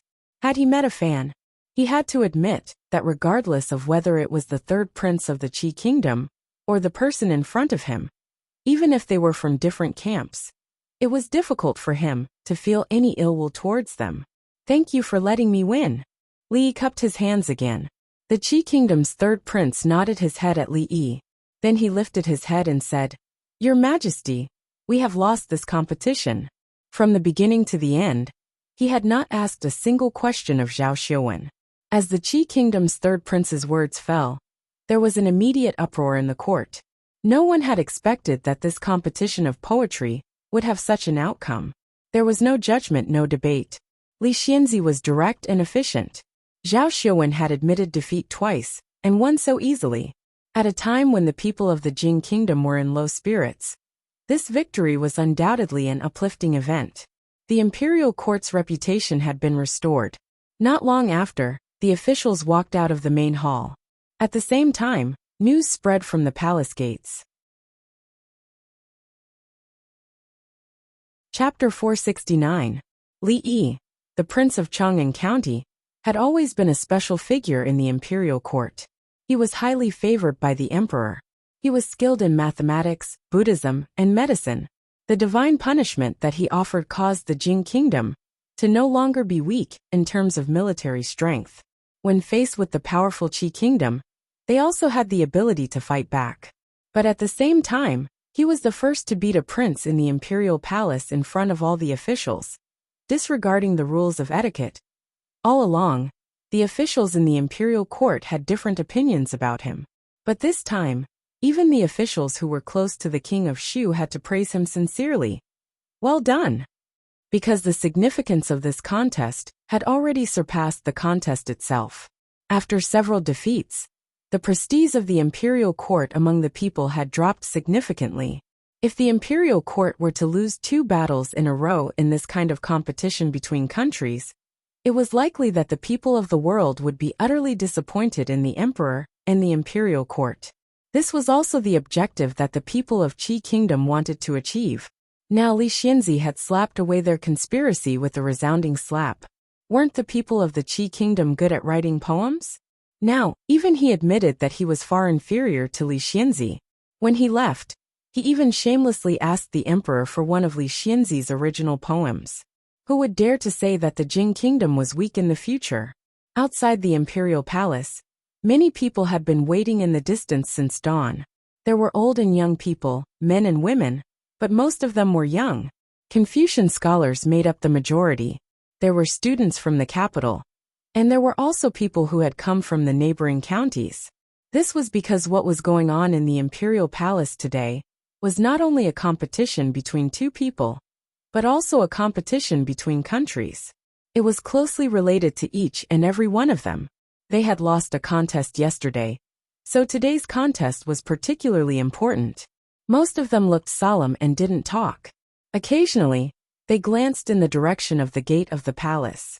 After the contest, the news would definitely pass through here, so they would be the first to know. They didn't know how long they had waited. At a certain moment, a heavy sound finally came from the front. The guards at the gate of the palace opened the gate, and all the officials came out. They were in groups of 3 to 5, talking and laughing. They looked very relaxed. When the people who were waiting nearby saw this scene, they were slightly startled. Then, as if they realized something, a trace of joy quickly appeared on their faces. Not long after, a few fast horses galloped out from the edge of the crowd. The news that the Jing Kingdom won the second round of the competition spread in all directions. How did the 2 of you get to know the 3rd prince of the Qi Kingdom? Emingzu asked as she looked at Li Yi and Li Xian without moving her chopsticks. Li Xian was a little depressed and said, "How would we know that the guy we met in the Jadeite courtyard was the 3rd prince of the Qi Kingdom? I thought he was a nice guy." Princess Shaning took a big bite of rice. She raised her head, and a grain of rice stuck to the corner of her mouth. She asked curiously, "What kind of place is Jade Courtyard? Is it fun? Take me with you next time." Prince Jean Li Han didn't care about this. It was not easy to get a chance to eat with them. If he didn't seize the time to eat more, he didn't know when he would have the chance to eat again. Li Yi remembered that he had said to Rui that he would go back for dinner in the morning. It seemed that he would have to wait until the afternoon. He put some food in little Yongning's bowl and looked at Emingzu and said, "That's the 3rd prince of the Qi Kingdom. Why did he come to the capital?" Emingzu shook her head and said, "Although the 3rd prince of the Qi Kingdom is the 3rd prince, he is the most capable one among all the princes of the Qi Kingdom. He is deeply trusted by the king of the Qi Kingdom and has a high prestige in the hearts of the people of the Qi Kingdom. The series of things against the Jing Kingdom should be planned by him." Li nodded. The 3rd prince of the Qi Kingdom did have his outstanding points. He came to the Jing Kingdom with a few people with the envoy group of the Qi Kingdom and forced the old emperor and all the officials in the court step by step. It was enough for him to boast for the rest of his life when he went back. Not to mention other things. If Li Han hadn't been lazy and read all the contents of the booklet, the old emperor and the officials would have jumped into the big pit they had dug. Thousands of years later, when middle school textbooks talked about the equal ratio of numbers, this would be an interesting example. The name of the old emperor would definitely be more famous than that of the founding emperor of the Jing Kingdom. Of course, the most terrifying thing about the 3rd prince was not this. Obviously, they were enemies, but Li Yi didn't feel much hatred or hostility toward him. Was this the legendary personal charm? If he became the king of the Qi Kingdom in the future, the Jing Kingdom would be in danger.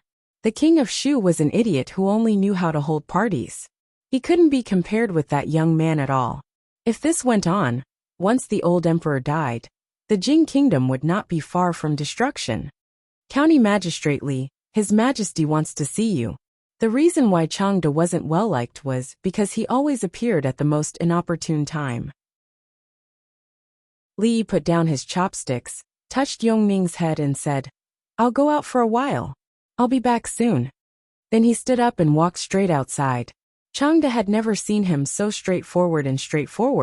He was a little stunned for a moment. "Let's go. What are you waiting for?" Standing outside the door, Li Yi looked back at Changde and urged him. "County Magistrate Li seems to be in a hurry this time." Changde's voice was always gloomy.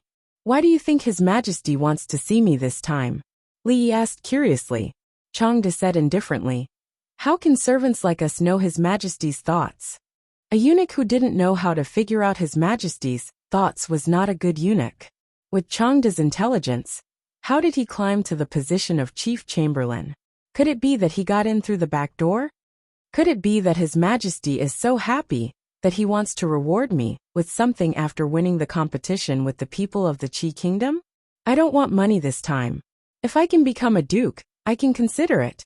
Changde glanced at him and said, "Stop dreaming. Go in." When Li Yi walked into the Hall of Diligent Government, Emperor Jing was not reading the memorials. Instead, he stood in front of a table and looked at something with interest. All right, there is no one else here." Emperor Jing waved his hand and turned to look at Li Yi. He asked, "How did you come up with this poem in such a short time?" Li Yi glanced at the table and found that it was the first palindrome poem that he had just copied.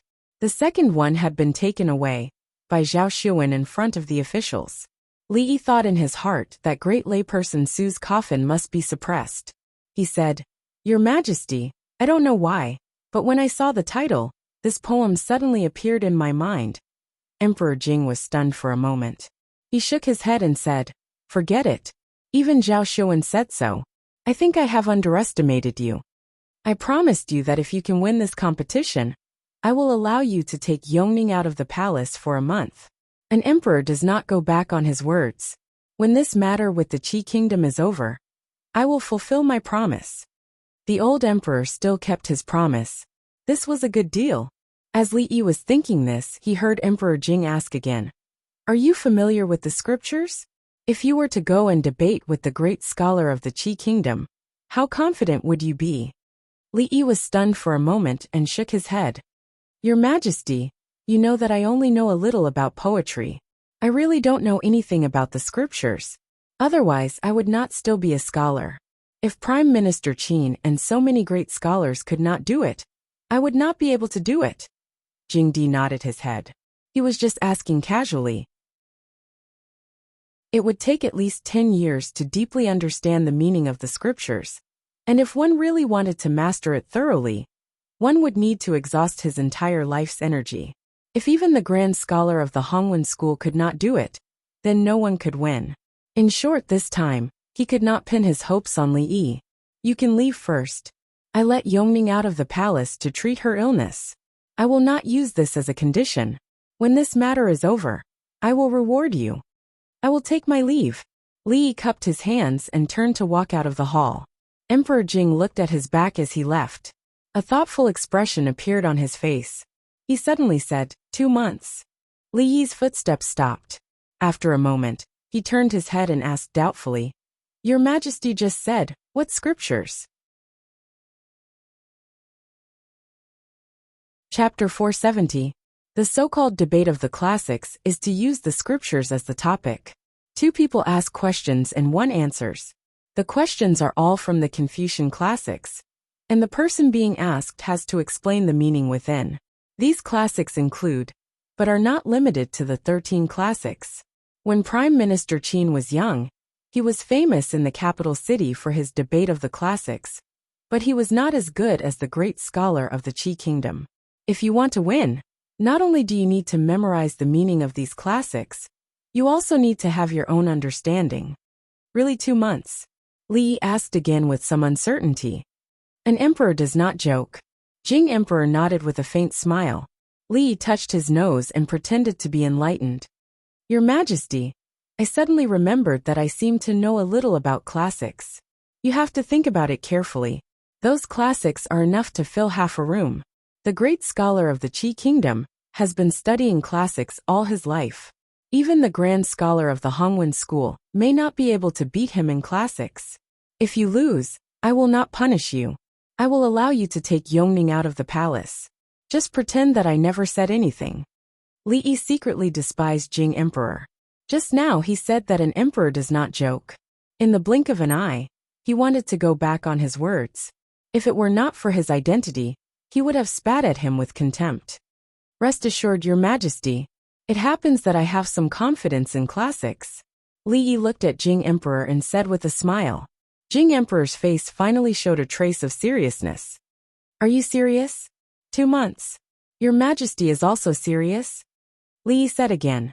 Since it was a deal, he had to confirm the chips again and again. Jing Emperor thought for a moment and nodded. Tomorrow morning, I will send someone to pick you up. If you can win for me again, I will raise your title by 1 level. You will become a county uncle at the age of 20. I am afraid that the capital will be shocked. What do you think? I will go back to prepare. The title of nobility was not important. Even if he were to be promoted 1 rank higher, he would only be a county earl. It was far from being comparable to a duke. Li Yi cupped his fists and prepared to leave. After taking 2 steps, he seemed to have thought of something and turned back. What other requests do you have? Jing Di looked at him and asked. I don't have any request. Li Yi's expression was a little puzzled. He looked at Emperor Jing and asked. I just want to ask Your Majesty, what are the 13 scriptures? Was I too hasty this time? Li Yi had been gone for a while. Jing Di rubbed his eyebrows and asked with some doubt. Your Majesty, can you allow this old servant to say something? Changde, who was usually silent in front of Emperor Jing, suddenly said. Emperor Jing waved his hand and said, You don't have to be so polite between us. Changde thought for a while and said, Your Majesty, do you think that County Magistrate Li will agree to something that he has no confidence in? Emperor Jing was stunned for a moment. He shook his head and said, From the moment I began to pay attention to him until now, except for the incident where he beat the king of Shu, which surprised me, he has always been calm in doing things. He would not easily take risks, if he was not 100% sure. In that case, Your Majesty doesn't have to worry, Changde said with a smile. Jing Di thought for a while and smiled. He nodded and said, I was thinking too much. Let's see what kind of surprise he will give me, the court officials, and the people of my Jing kingdom tomorrow. When they came back from the Hall of Diligent Government, they left a little of every dish for themselves. Li Yi ate and asked Emingzu, How do I get to Hongwen Building? What are you going to Hongwen Building for? Emingzu asked with her eyebrows raised. Hongwen Building was the National Library. Most of the people in the building were old scholars who managed and corrected books. In her opinion, Li Yi did not look like a person who liked to read. Li Yi glanced at her and said, Your Majesty asked me to debate with great scholar tomorrow. I have to go and see what it is. Mingzhu's beautiful eyes widened. Debate? You. What's wrong with me? Li Yi looked at her discontentedly. Don't look down on me. Who says that the older you are, the more powerful you are? This era belongs to the young people. Don't you understand that the later waves of the Yangtze River beat the waves in front? Emingzu asked with furrowed brows. Are you serious? You have already won the poetry contest. There is no point in trying to show off. Do you think you are better than Prime Minister Qin and Grand Scholar Zhou when it comes to the interpretation of the scriptures? Li Yi snorted. You will know how good I am in the future. Emingzu looked at him, a suspicious expression on her face. It was not his style to debate the interpretation of the scriptures with great scholar sect for no reason. She looked at Li Yi and asked, What benefit did my father give you? Li Yi put down his chopsticks and sighed. He looked at her and said earnestly, What benefits can there be? As a citizen of the Jing kingdom, you must always take the rejuvenation of the country as your responsibility. How can you disregard the honor and disgrace of the country? You must be able to stand up for the country at critical moments. Even if you have to sacrifice yourself, you will not hesitate. Did my father agree to promote you to a higher official rank? Emingzu asked again. Not a higher official rank, just a title. The Hongwen Building was the place where the officials of the imperial court retired. so it had always been a leisurely place. Besides a few old scholars, there were only some servants who did the chores here. Once in a while, some young officials who were disliked would be transferred here. Soon after, they would either resign or find a way to be transferred to another place. It was evident how boring it was to work here. The Hongwen building was not as peaceful as it used to be today. The scholars were baffled as they looked at the young man walking around in the building from a distance. He didn't even read the books, but merely touched the bookshelves casually. What's wrong with Li Xianzi? Why did he come to our Hongwen building? Why is the princess by his side? What is he doing there? The books are all the scriptures. If he is reading the books, why don't I see him reading them?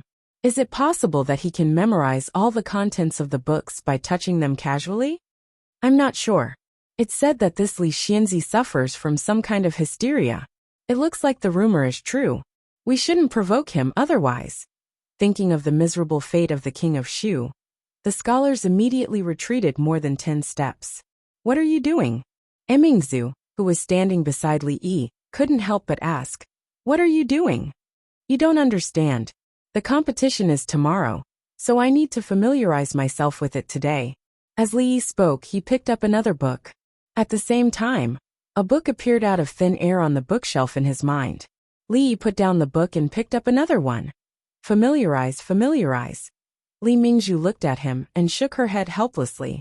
No matter when or where, he always did things out of the blue, and no one could guess what he was thinking. However, looking at his appearance, it seemed that he was already confident of winning the competition tomorrow. Emingzi shook her head and didn't think too much about it. Thinking that he wouldn't finish in a short while, she simply walked out of the hall and waited. The Hongwen building was unusually quiet. Only a few footsteps could be heard from time to time. However, outside the imperial palace, the people in the capital city were already boiling because of a certain piece of news.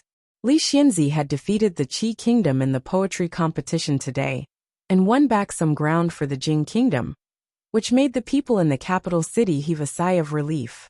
The 2 poems he composed in the Golden Hall had already been posted. When the palindrome poems, which could be read vertically and backwards, were published, it not only blinded the eyes of countless people, but also made countless scholars exclaim in admiration. It turned out that poems could be composed in this way. In addition, some gossip that people took delight in came out from various brothels in the capital city. For example, Zhao Xiuwen of the kingdom of Qi, who was known as the best poet in 1,000 years, did not even manage to compose a poem today. The moment he saw Li Xianzi's poem, he immediately admitted defeat and admitted that he was ashamed of his inferiority. He even asked for Li Xianzi's poem manuscript back. Of course, some people also revealed that Zhao Xiuwen was actually one of the admirers of Li Xianzi's poems. He carried Li Xianzi's poetry collection with him and could only fall asleep after reading Li Xianzi's poems several times at night. For the people in the capital city, what could be more satisfying than winning today's competition? Of course there was. That was, they not only had to win, but they had to win beautifully. They had to win so that the people of the Qi kingdom would be convinced. And Li Xianzi had achieved this.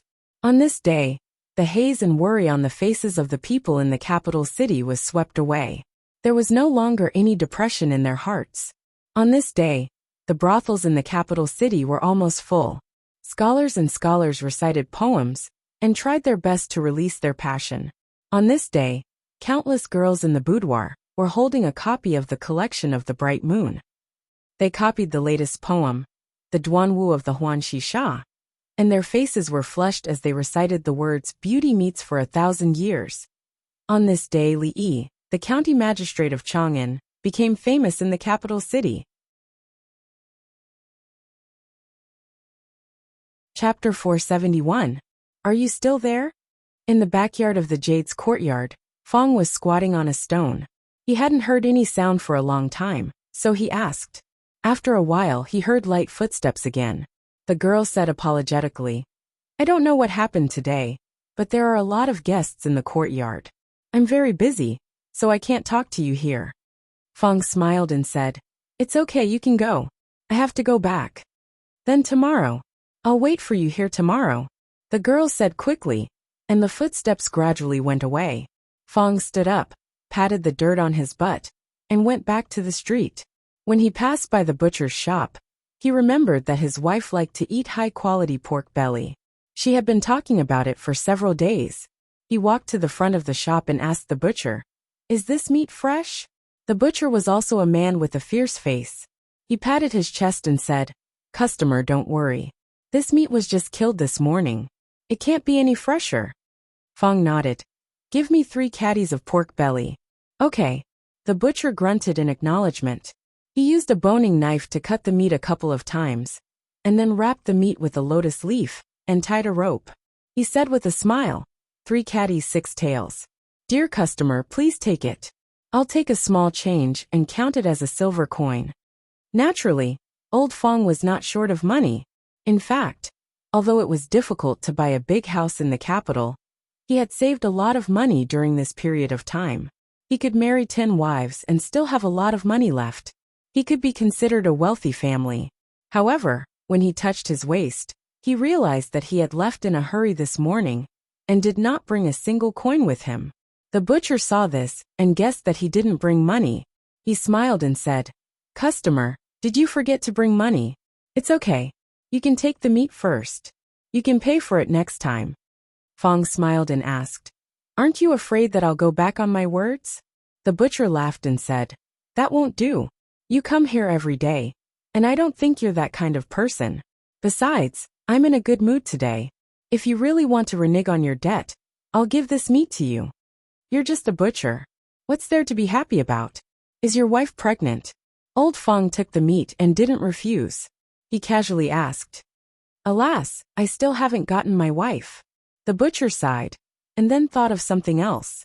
Suddenly, a smile appeared on his face, and he said, "But if you want to talk about this happy event, the whole capital is talking about it, and you don't even know about it. I'll have to tell you about it. Moreover, the people of the Qi Kingdom are extremely arrogant. They've been looking for trouble everywhere in the capital city. This time, they've even gone so far as to cause a ruckus in the imperial court." A moment later, Fong was shocked. "Isn't Li Xianzi referring to my son-in-law? In the morning, I saw my son-in-law go to the imperial palace, but I didn't expect him to do such a big thing. Even the butcher on the street knows about my son-in-law's deeds?" After taking the meat and leaving, Fong didn't go home directly. There was a brothel nearby, and he planned to borrow some money from an acquaintance to pay for the meat. "Master, please slow down." Outside a brothel somewhere in the capital city, a pale-faced, frail middle-aged man was supported by a servant into the brothel. "Master, let's go back. Those people. The servant opened his mouth with a troubled expression, but was interrupted by the middle-aged man with a wave of his hand. "Don't worry. I can still bear this little curse." The middle-aged man's voice was a little hoarse, but his tone was unusually firm. Behind them, a man carrying meat walked into the brothel. He looked back and said, "Your body is so weak. Why did you come to the brothel instead of resting at home?" The servant in green was about to say something, but the man turned around and left after saying that. The master and the servant walked into the brothel and found a secluded place to sit down. As soon as they sat down, they heard several people talking around them. "This Li Xianzi has really made our Jing Kingdom proud. Yes, this time, let's see how arrogant the people of the Qi Kingdom can be. Say, if Deputy Ma won yesterday, we won't have to play anymore. It's all that Ma guy's fault. He's not good at chess, but he insisted on being a hero." Hearing these comments, the servant in green was indignant. The middle-aged man's face was a little gloomy, but he didn't say anything. At this moment, there was a sudden uproar in the crowd. The master and the servant looked up and saw an old man sitting on the table in front of them. "Hey, old Zheng, let's not talk about anything else today. Tell us how Li Xianzi won against the people of the Qi Kingdom." Yes, that's it. The storytellers in the brothel not only told stories, but also talked about current affairs and court politics. After all, people in Jianghu and among the common people were all the people of the Jing Kingdom, so they also had to care about the affairs of the court. In addition to gossip, There were many things that were closely related to them. The old man on the table smiled and pressed his hand down. Immediately, the noise below disappeared. Then he said, I believe everyone is very interested in the story of Li Xianzi's victory against the people of the Qi Kingdom. Naturally, I'd like to talk about it. But before that, I'd like to talk about the match yesterday. The pale-faced middle-aged man raised his head slightly. After a moment of silence, the audience immediately became noisy. A loss is a loss. There's nothing to say. Just talk about Li Xianzi. Why did you mention that Ma guy? That's right. Tell us about the match this morning. We can't wait. The middle-aged man involuntarily clenched his fists, and his face became even paler. The old man on the table raised his hand again to stop the crowd. He said, Of course we have to talk about the incident of Li Xianzi. But there's a hidden story about yesterday's incident. Lord Ma was wronged for no reason, and was reviled by the people of the capital city. I won't be happy if I don't talk about it. Hearing this, the servant in green was stunned. The middle-aged man suddenly raised his head and looked at the old man on the table. Hidden story? Hearing this, the crowd was also surprised. Obviously, it was the first time they had heard of it. What hidden story?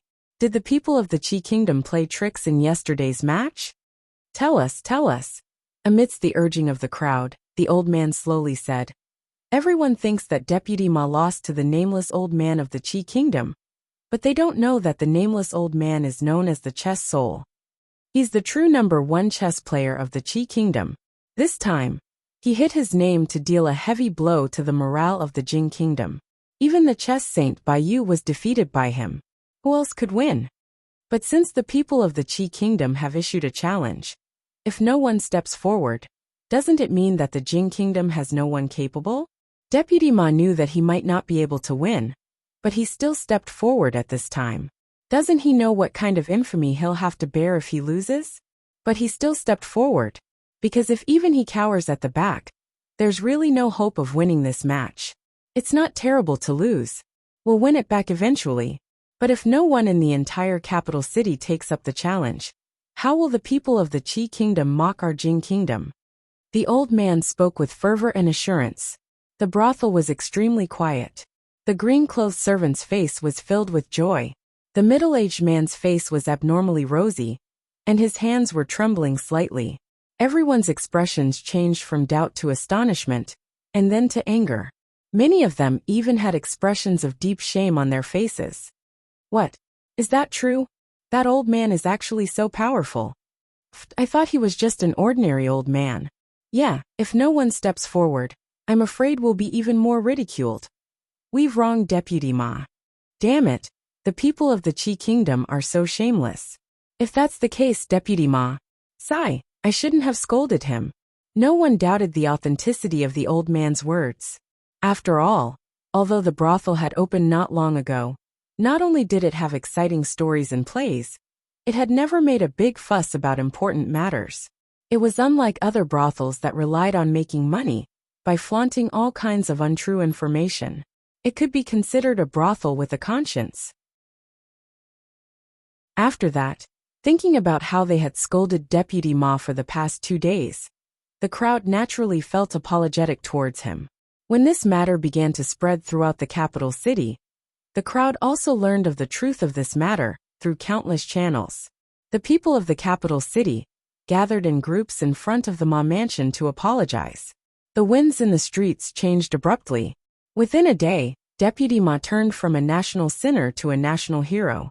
The legendary story of Deputy Ma's fearless attitude towards power and admonishing the people to death was also widely spread in various brothels. Countless young imperial censors began to view Deputy Ma as their life idol. Of course, this was all a story for another time. At this moment, on a spacious street somewhere in the capital city, a middle-aged man's face was flushed with excitement. He rejected the servant's support and listened to the idle chatter of a few people on the street. The smile on his face grew wider. Justice is in the hearts of the people. What a good justice is in the hearts of the people. Recalling the words of the old man in the brothel, the middle-aged man stroked his chest and laughed heartily. Even the lowly actors are worried about the suffering of the country. The imperial censors in the court should often come to these places. This way, they can absorb the public's opinion. As the imperial censor muttered these things in a low voice, in a brothel, a few storytellers sat on two sides of a long table.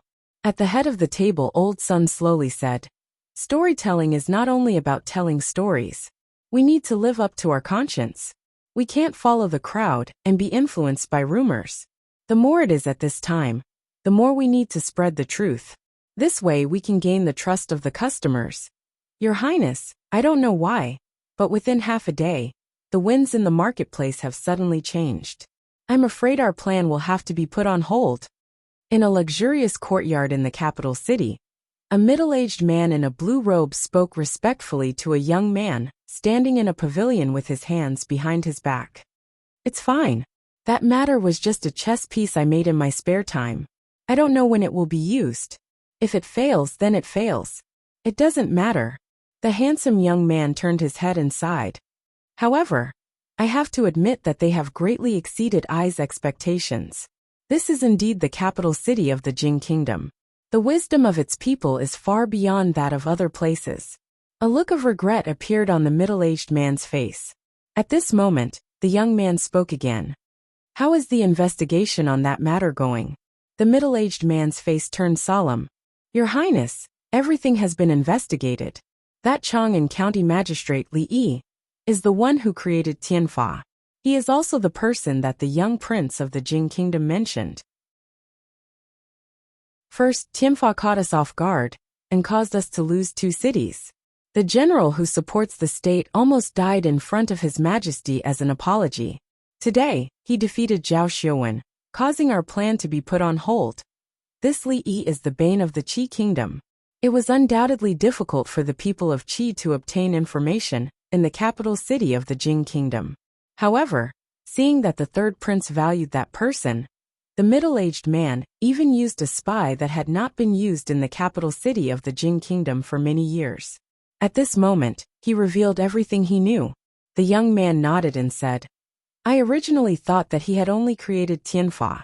I didn't expect that this Li Yi would be so talented. No wonder Emperor Jing values him so much."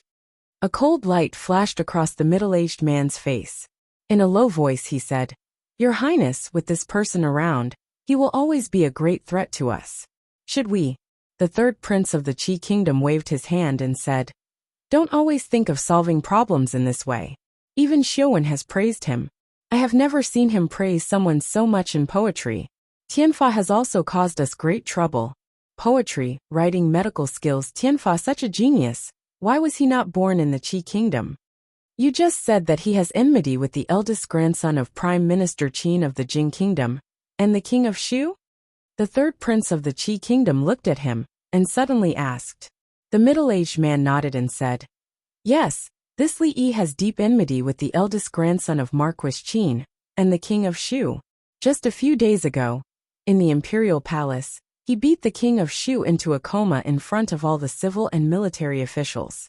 However, the strange thing is that Emperor Jing only grounded him for half a month, and didn't punish him too much." The third prince of the Qi Kingdom smiled and said, "If I were Emperor Jing, I wouldn't punish him too heavily." He walked out of the pavilion and paced slowly in the courtyard as he murmured, "Although the King of Shu has no talent, he is the one who is most likely to inherit the throne among all the princes. Obviously, he can't let go of this enmity easily. Prime Minister Qin is a powerful person, and wholeheartedly supports the King of Shu to ascend the throne. In the future, the Qin family will become the backbone of the new dynasty. At that time, Li Yi's position in the imperial court will be somewhat subtle. However, this is not necessarily bad news for us." As soon as the young man finished speaking, his face suddenly changed slightly. With a shake of his body, he immediately moved a few feet to the side. Whoosh! Whoosh! Whoosh! At the place where he had been standing, 3 arrows were deeply inserted into the soil. The middle-aged man's face changed greatly. He immediately stood in front of the young man and shouted, "Protect the third prince!" Several figures suddenly appeared in the courtyard and surrounded the young man. Then several people separated and climbed up to the roof with a few leaps. In an instant, They disappeared before their eyes. Not long after, the people who had left jumped over the wall of the courtyard and threw a corpse on the ground. One of them said, "Your Highness, when we rushed over, the man had already committed suicide by taking poison." The middle-aged man said angrily, "Damn the Jin kingdom. How could they do such a despicable thing? Your Highness, I will write a letter to His Majesty now." The young man waved his hand and squatted down. He pulled off the mask of the man in black. After looking at him for a moment, he took out an arrow from the quiver on his back. Seeing the blue light on the tip of the arrow, the middle-aged man's face changed greatly and cold sweat instantly soaked his back. The young man threw the arrow on the ground and clapped his hands. He looked into the distance and murmured, "Brother, are you so afraid of me?" Chapter 472. Li Yi spent the whole afternoon in Hongwen Library. He didn't care if it was the 4 books and 5 classics, or the 13 classics. As long as it was a book related to the meaning of the scriptures, he moved it all into his library. The Confucian school in this world was similar to the one he was familiar with, but there were some differences. However, the books in the library could definitely be used, so Li Yi decided to familiarize himself with all of them. Comparing the classics with the Great One school was definitely looking for death. But who didn't know how to cheat in this day and age? If he couldn't beat him in this way, he might as well find a piece of tofu and kill himself. When he returned home, it was already evening. After absorbing so many books in one go, his head was a little dizzy. After talking with Rui for a while, he felt abnormally sleepy. He only ate a little bit of dinner and went back to his room to sleep. "What's wrong with the son-in-law?" Xiao Huan went into the room to take a look, then came out and murmured in confusion. Not long after, Mississippi Lu also came in with a tired face. The servant girl went up to her and asked, "Second miss, have you eaten?" Mississippi Lu waved her hand, as if she didn't want to talk, and went straight back to her room. The servant girl's expression was a little strange. She didn't know what the son-in-law and second miss went out to do today. Why did they look so tired? When he walked out of the small courtyard, he saw a few maids gathered together and whispered something. They seemed to be very excited. "I went shopping in the city today. Guess what news I heard?" "What? Don't keep us in suspense, tell us quickly." "It's about our Lord Jew. The whole capital is talking about it." Looking at the servant girl's exaggerated gestures, Xiao Huan curiously moved closer. It was a very happy thing to wake up after a good night's sleep, especially after being extremely sleepy. After sleeping for 10 to 12 hours, the first thing he saw when he opened his eyes was the first ray of sunlight shining in from outside the window. His gentle, virtuous and generous wife stood by the bed and handed him a warm towel. Of course, this was just Li Yi's imagination. The first thing he saw when he opened his eyes was an old face covered with wrinkles. The old man stood by the bed like a criminal and stared at him with a pair of cold eyes. He didn't feel happy, but the effect was pretty good. "Chief Steward Chong." Li Yi almost jumped out of bed. After he came back to his senses, his face was full of anger as he squeezed out these words from between his teeth. Changde looked at him and said lightly, "County Li has woken up. This saves me the trouble of calling you." After washing up, Li Yi threw the towel into the basin. He pulled Rui's hand seriously and said, "In the future, don't let that old guy in this room again. If he barges in, break his legs. I'll take responsibility if anything happens." "Got it. Just don't let him in next time." Rui picked up the towel with a smile. After wringing it dry, she wiped his face and said, "That old man's leg is not so easy to break. Let's go." Li Yi turned his head around and said this to Changde coldly, and then headed for the outside of the room. This time he had to suggest to the old emperor that he should replace him with someone else. As the chief steward of the royal servants, Old Man Chong had nothing to do all day. Was he worthy of the monthly salary? Grand Scholar Zhou, it's up to you today. Today is the last round of the written examination. We are waiting to congratulate Grand Scholar Zhou. So what if he is the Grand Master of the literature sect? Grand Scholar Zhou has been studying the meaning of the scriptures all his life, so he won't necessarily lose to him. Outside the political hall, a few officials surrounded the Grand Scholar Zhou before the start of the tournament, even though the people of Qi State hadn't arrived yet. The Grand Scholar Zhou had a bitter expression on his face. He had learned the news that County Li would represent him in the competition of the scriptures the day before. He didn't know why the emperor made such a decision. It was true that County Li was talented in poetry, but the content of the scriptures was different. How could a young man in his early 20s compete with the Grand Master of Literature of the Qi Kingdom, who was over 60 years old and had studied the scriptures all his life? Yet, he saw County Li stay in the Hongwen Library for a long time and read through all the scriptures. But would he be able to memorize all the scriptures by doing so? No matter what, this was the arrangement of the emperor. The Grand Scholar Zhou had no reason to doubt the emperor. All he could do was pin his hope on County Li, even though he knew that the hope was very slim.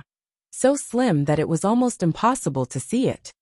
The people of the Qi Kingdom are here, an official said as he glanced at the distance and saw a few figures walking in their direction. The leader was still the third prince of the Qi Kingdom, followed by a few ambassadors of the Qi Kingdom, and an old man whom the crowd had never seen before. The old man wore a coarse cloth and a pair of cloth shoes with rough edges on his feet. He looked like an old farmer in the fields outside the capital.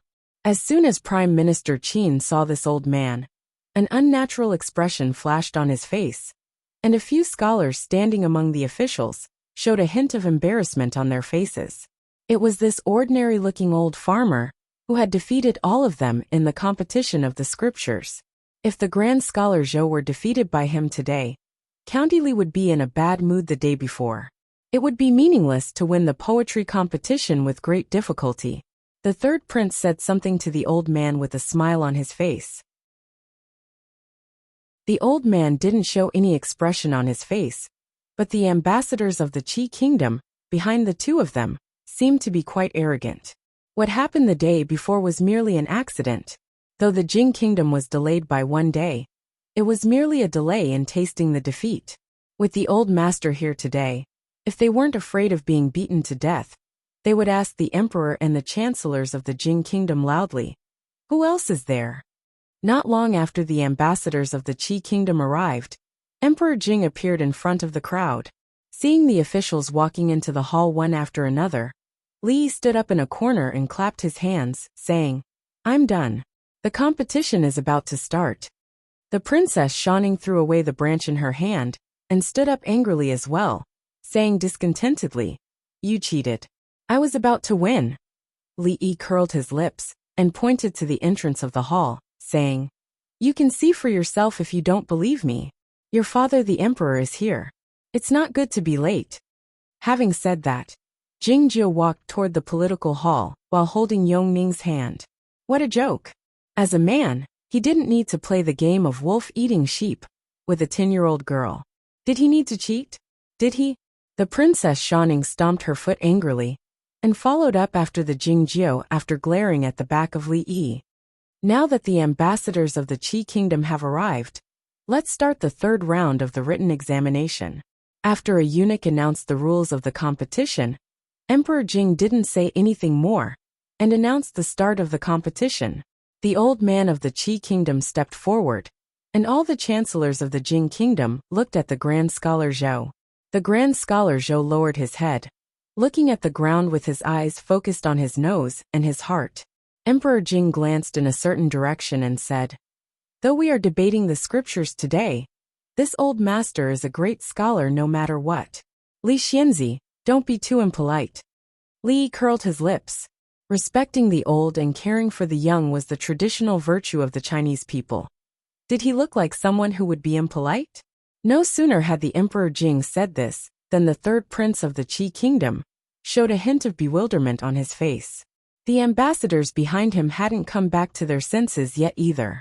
As for the officials of the Jing Kingdom, they were even more flabbergasted. Why was it him again? Shouldn't the contestant be the Grand Scholar Zhou? Why did it suddenly become Li Xianzi? What was the emperor doing? Did he ask the young Li Xianzi to compete with the great scholar of the Qi Kingdom on the scriptures? Did they hear it wrong?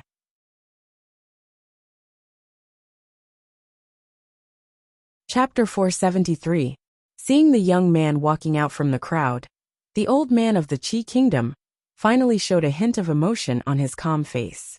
With furrowed brows, he lifted his head to look at Jing Emperor and asked, "Your Majesty, are you sure that you want this person to represent the Jing kingdom and debate the scriptures with me?" The ambassadors of the Qi kingdom also showed dissatisfaction on their faces. Old Master Meng had an honorable status. In the Qi kingdom, even the emperor had to treat him with great respect. In their eyes, even the great scholars of the Jing kingdom were far inferior to Old Master Meng. The Jing kingdom had sent out such a young man for such an important contest. Wasn't this a disgrace to Old Master Meng's status? An emperor never goes back on his words. Since I have said that I will let Li Xianzi fight, I won't go back on my word. Jing Emperor waved his hand and said, "Don't worry, old master. Our Jing kingdom will accept the outcome of this contest." Upon hearing this, the ambassador of the Qi kingdom spat in his mind. "Win or lose? Do you have any chance of winning? Your Majesty, please think twice." "Yes, Your Majesty, you can't do this. Li Xianzi is still too young. Let Grand Scholar Zhou fight." The officials all tried to dissuade Jing Emperor, ignoring the fact that the ambassador of the Qi kingdom was still present. Even though Li Xianzi had defeated the genius of the Qi kingdom in poetry the day before, the contest today was about the scriptures. It was a contest of real talent and knowledge, so they couldn't play any tricks. "Don't say anything more, my officials. I have made up my mind." Jing Emperor broke all the officials' illusions. Leaning against the pillars lazily, the old generals couldn't help but twitch their lips when they saw the anxious officials. His Majesty had never disappointed the officials. Since he thought Li Xianzi could win, why couldn't he win? Li Mingzi, the assistant minister of the Ministry of Personnel, didn't show any expression on his face. He didn't know how capable his nephew was from the beginning to the end. On the other hand, Prime Minister Qin did not say a word. He looked at Li Yi with a meaningful look in his eyes. No one knew better than him how terrifying the old man of the Qi kingdom was. Why did His Majesty think that Li Yi could win? The envoy of the Qi kingdom was still in the hall. The competition had already begun. Even if the envoy was extremely unwilling, he had no choice but to keep his mouth shut. They looked at the two people in the hall with despair in their eyes. One was in his 20s and was extremely handsome. The other had a face like a withered pine tree and was old. Wouldn't it be great if they could compare who was more handsome today? Forget it. At least he won one round in the theory examination, so it wasn't too shameful. If he won the combat examination beautifully, he could still get back the face he had lost. After Emperor Jing spoke, the old man surnamed Meng did not say anything more. He turned to look at Li Yi and asked, "Conquering the wise and virtuous, one who is related to the 9 clans. The 9 clans were harmonious, and the people were peaceful. The people are bright, and the nations are united. What do you mean?" The envoy's face began to turn solemn. From now on, the competition had officially begun. This great scholar did not make things difficult for Li Xianzi at first. He asked about a famous sentence in the first chapter of the Book of History, the classic of Yao. Anyone who had read some books would know this sentence. If Li Xianzi could not even answer this sentence, there was no need for the competition to continue. From the Book of History, the classic of Yao. Li thought that this old man was quite kind. He liked this kind of question the most. He just had to read it according to the commentary on the 13 classics. Conquering the wise and virtuous, and the 9 clans were related to the 9 clans. The wise and virtuous men were employed, and the people were united. The 9 clans were harmonious, and the people were peaceful. Already, the people, the officials. The 9 clans were peaceful, and Zhang Ming was bright. The people were bright, and the nations were united. The people were bright, and the nations were united. The people were bright. The people were bright. The people were bright. The people were bright. The people were bright. He said that all the people in the world have changed, and thus the customs are harmonious. No one was surprised by Li Yi's answer, but his choice of words made the scholar's eyes light up, because it was almost a standard answer.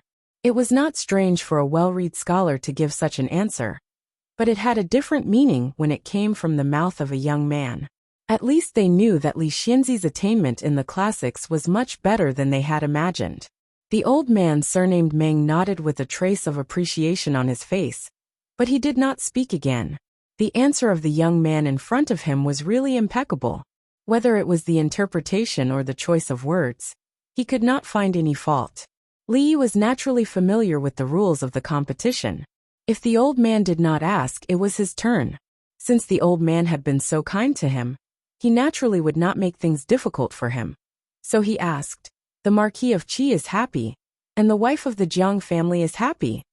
The biography of Gong Yang. In the 9th month of the 3rd year of Du Quan, the old man surnamed Meng interrupted nonchalantly before Li Yi could finish. Most of the officials in the imperial court were still trying to figure out where this sentence came from.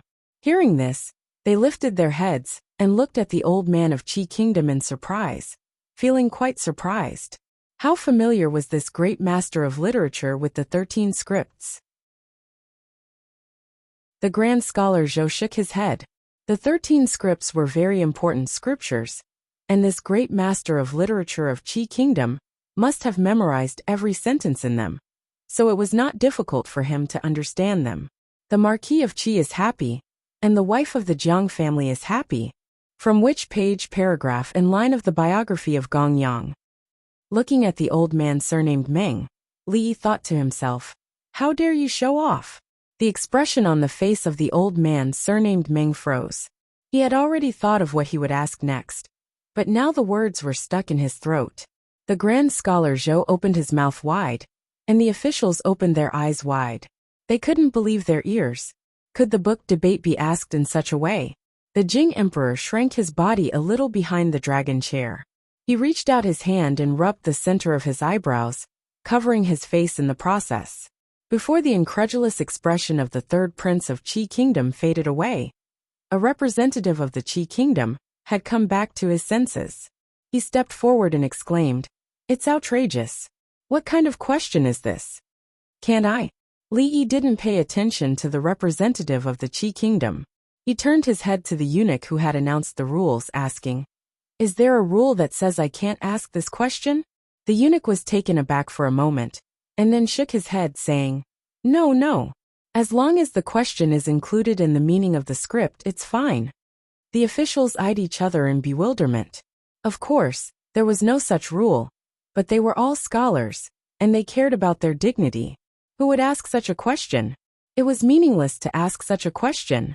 Yet, according to the rules of the book debate, it seemed that Li Xianzi's question was not impossible. After all, his question did not go beyond the scope of the meaning of the script.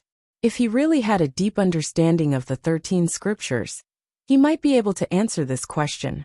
However, looking at the appearance of the great scholar of the Qi Kingdom, it seemed that he was not that familiar with the script. The face of the envoy of the Qi Kingdom turned red. After the old man surnamed Meng waved his hand, he glared at Li Yi fiercely and retreated helplessly.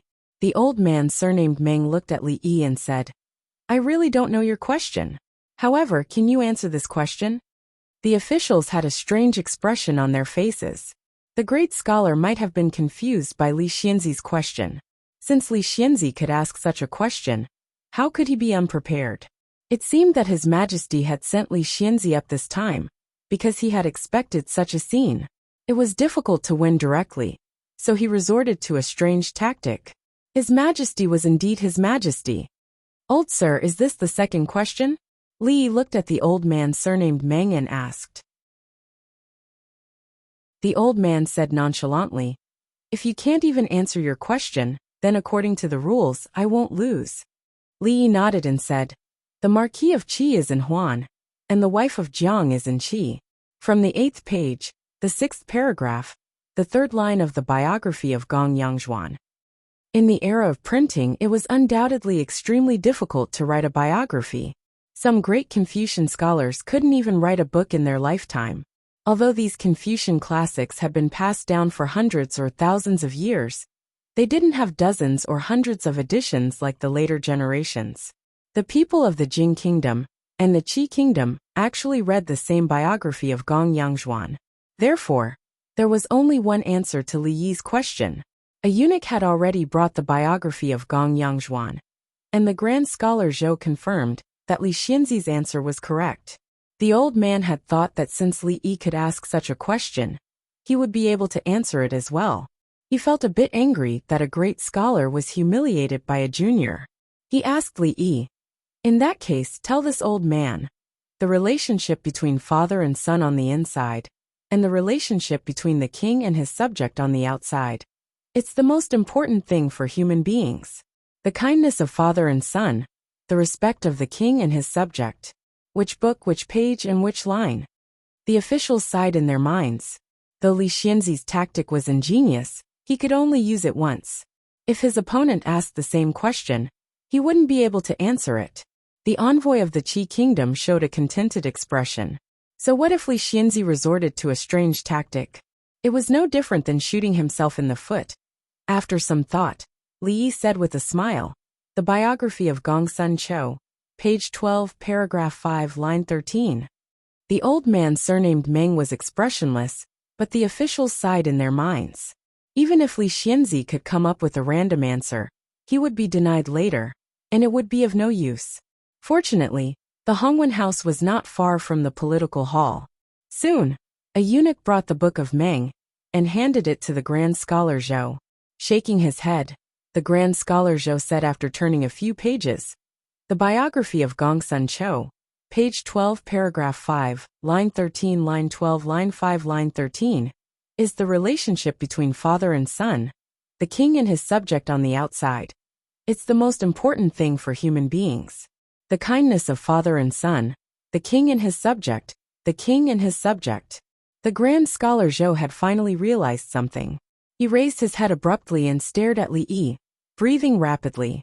He didn't even notice that the book of Meng in his hand had fallen to the ground. How can it be possible? The old man surnamed Meng had finally raised his head, showing a hint of disbelief in his old murky eyes. He strode over and picked up the book of Meng, flipping through it quickly. A moment later, he closed the book slowly and took a deep breath. As he looked at Li Yi again, the expression on his face was completely different.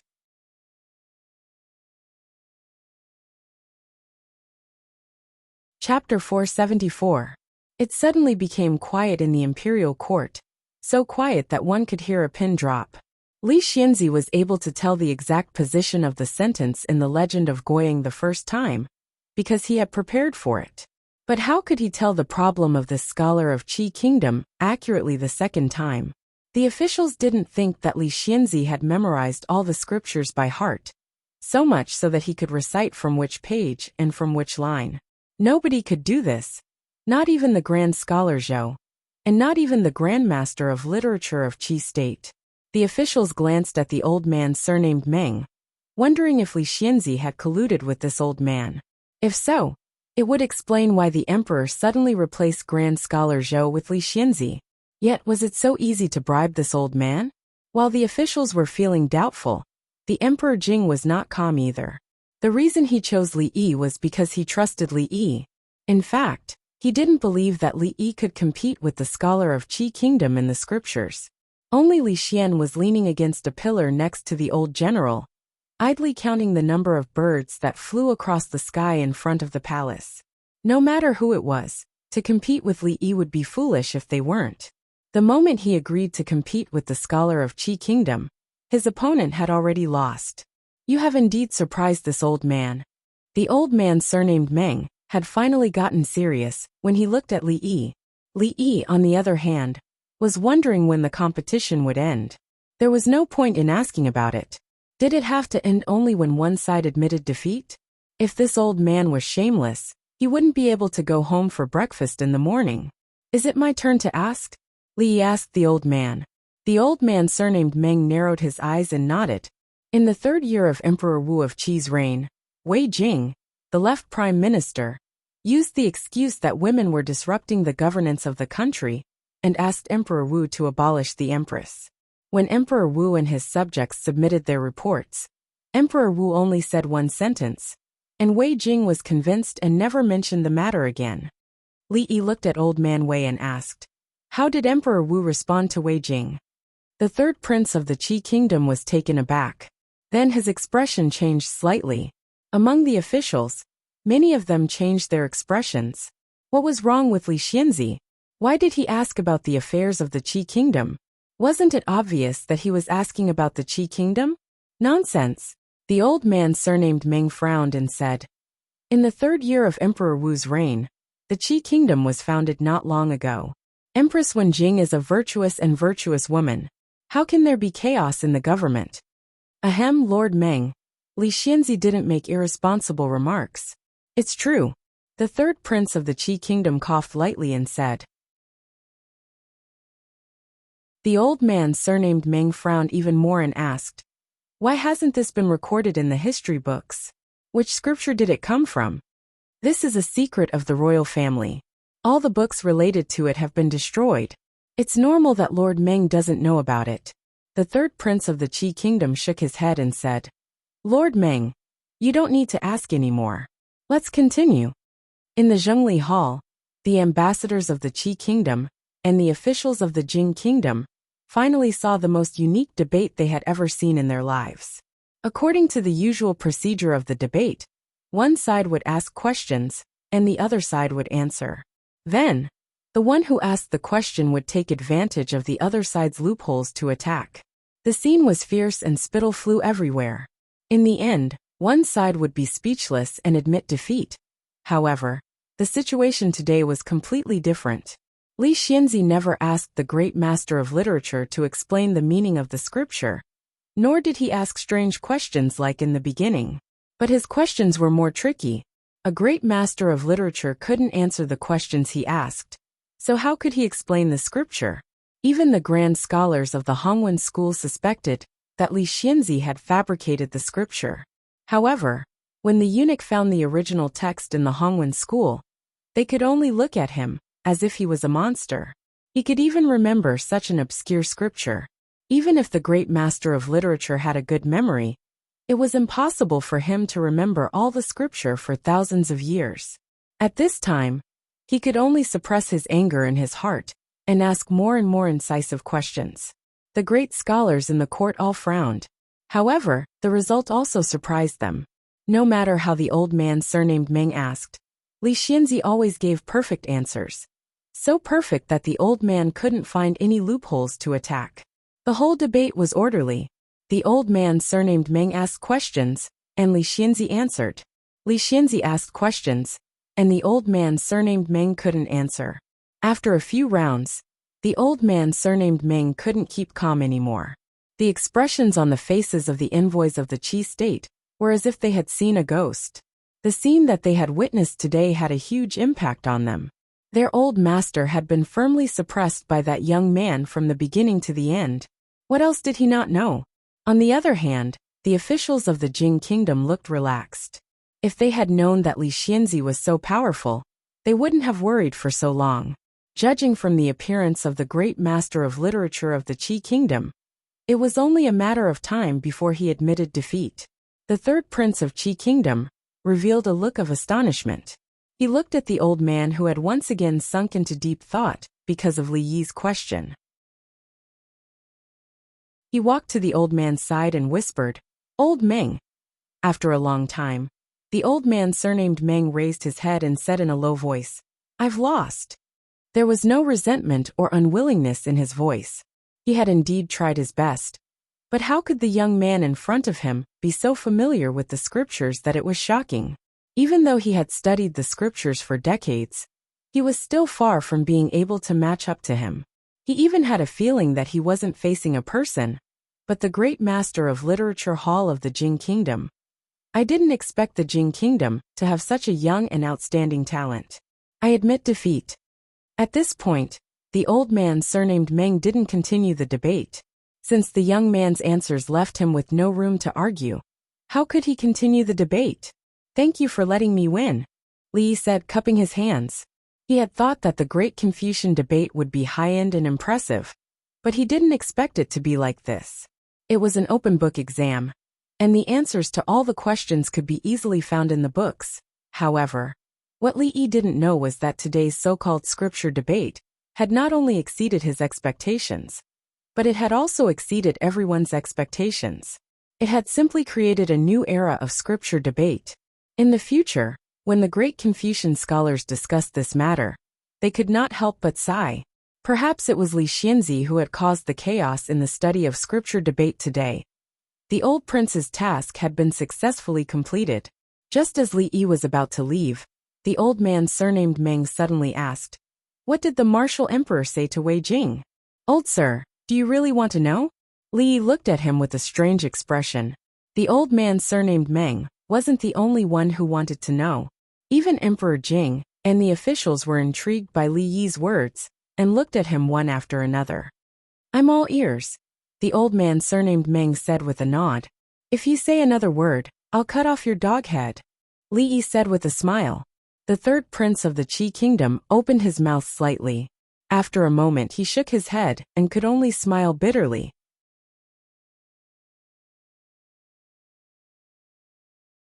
Chapter 475. When the officials walked out of the political palace one after another, they were all smiling and looking very relaxed. The third round of the Confucian Classics competition ended perfectly with Li Xianzi's victory. So far, the Jing kingdom had won 2 of the 3 rounds and won the final victory of the written test. The faces of the emperor and his ministers were saved, and the gloominess of the past was swept away in the imperial palace. Although the wushu test would be held in a few days, there was no suspense at all. The generals should be worried about a kung fu competition and a military formation deduction. According to the tempers of those generals, it would be fine if the people of the Qi kingdom lost, but if they won, there was no need to go back. Li Yi, the son of Chang and County who had won 2 crucial victories for the Jing kingdom, broke into the sight of the courtiers again and again with a domineering attitude. Needless to say, in the last 2 rounds, even in the first round, if not for Prince Jin's reminder, the imperial court would have lost all its face. If they thought about it carefully, it was also because of Li Xianzi. The officials no longer doubted why His Majesty favored County Magistrate Li when there were so many talented men in the Jing state.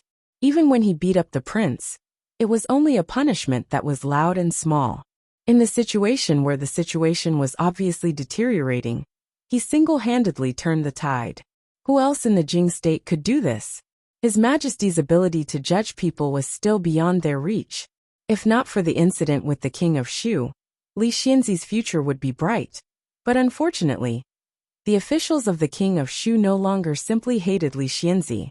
It was a blessing for the Jing kingdom to have such a young talent. They could no longer judge him according to their personal likes and dislikes. Prime Minister Qin. Although the King of Shu and Li Xianzi have always been at odds, those who achieve great things don't care about trifles. We can't lose sight of the big picture because of a small thing. Several officials surrounded Prime Minister Qin and said hesitantly, "I will inform the King of Shu about this," Prime Minister Qin said with a nod after thinking for a while. After the officials left, a trace of worry appeared on Qin Xiang's face. According to his character, was it possible for the King of Shu to forgive the past and accept Li Xianzi again? If Li Xianzi had such a thought, he would not have done such a thing in the imperial palace that day. When Prime Minister Qin thought of something, a trace of exhaustion appeared on his face. He was not in a rush to leave the palace. Instead, a eunuch led him to a certain palace. The capital was already a sea of jubilation. The news from the palace had already spread out. The Qi kingdom had been defeated again. Li Xianzi had won 2 matches and completely reversed the losing situation. He had fought a beautiful turnaround. The people of Jingdo felt proud and elated. They all went to the streets, cheering loudly and shouting the name of the Prince of Chang and County. The roads were blocked. The government had no choice but to send runners to clear the way so that the carriages could pass. In an extremely luxurious carriage, the third prince of the Qi kingdom and the old man surnamed Meng sat facing each other. Old man Meng raised his head and asked the young man, "Your Highness, is what Li Xianzi said true?" The third prince of the Qi kingdom sighed helplessly and said, "Although it's a disgrace to the royal family, it's true. Li Yi didn't talk irresponsibly." "How could that be?" The old man surnamed Meng frowned. The third prince of the Qi kingdom shook his head and said, As you know, Master Meng, Emperor Wu is the founding emperor of the Qi Kingdom. Since Emperor Wu, successive emperors of the Qi Kingdom have made great efforts to govern the Qi Kingdom. However, Emperor Wu rose in troubled times and immediately conquered the world. Naturally, he was violent. At that time, Left Prime Minister Wei Jing actually wanted to support the Wei family and let concubine Xian of Wei ascend to the throne. Therefore, he joined several ministers to falsely claim that the harem was in chaos and suggested to abolish the empress. However, concubine Wen Jing was a virtuous woman who was deeply favored by Emperor Wu. How could she listen to the slander? Given Emperor Wu's temperament. At first, there were records of this incident. However, after Emperor Wu passed away, in order to protect the royal family's reputation, the sect of Wen destroyed all the records. Now it's only recorded in the royal treasury. The old man surnamed Meng was stunned for a long time. Although he had read many books, he had never come into contact with the royal treasury. He had thought that Li Xianzi was just making things up to embarrass him. Now, it seemed that Li Xianzi was much more knowledgeable than he had imagined. However, he was so young. Could it be that he had been studying since he was in his mother's womb? The old man surnamed Meng stopped thinking about this puzzling matter. He lowered his head and bowed, saying, "I'm useless and have failed to live up to your highness's trust."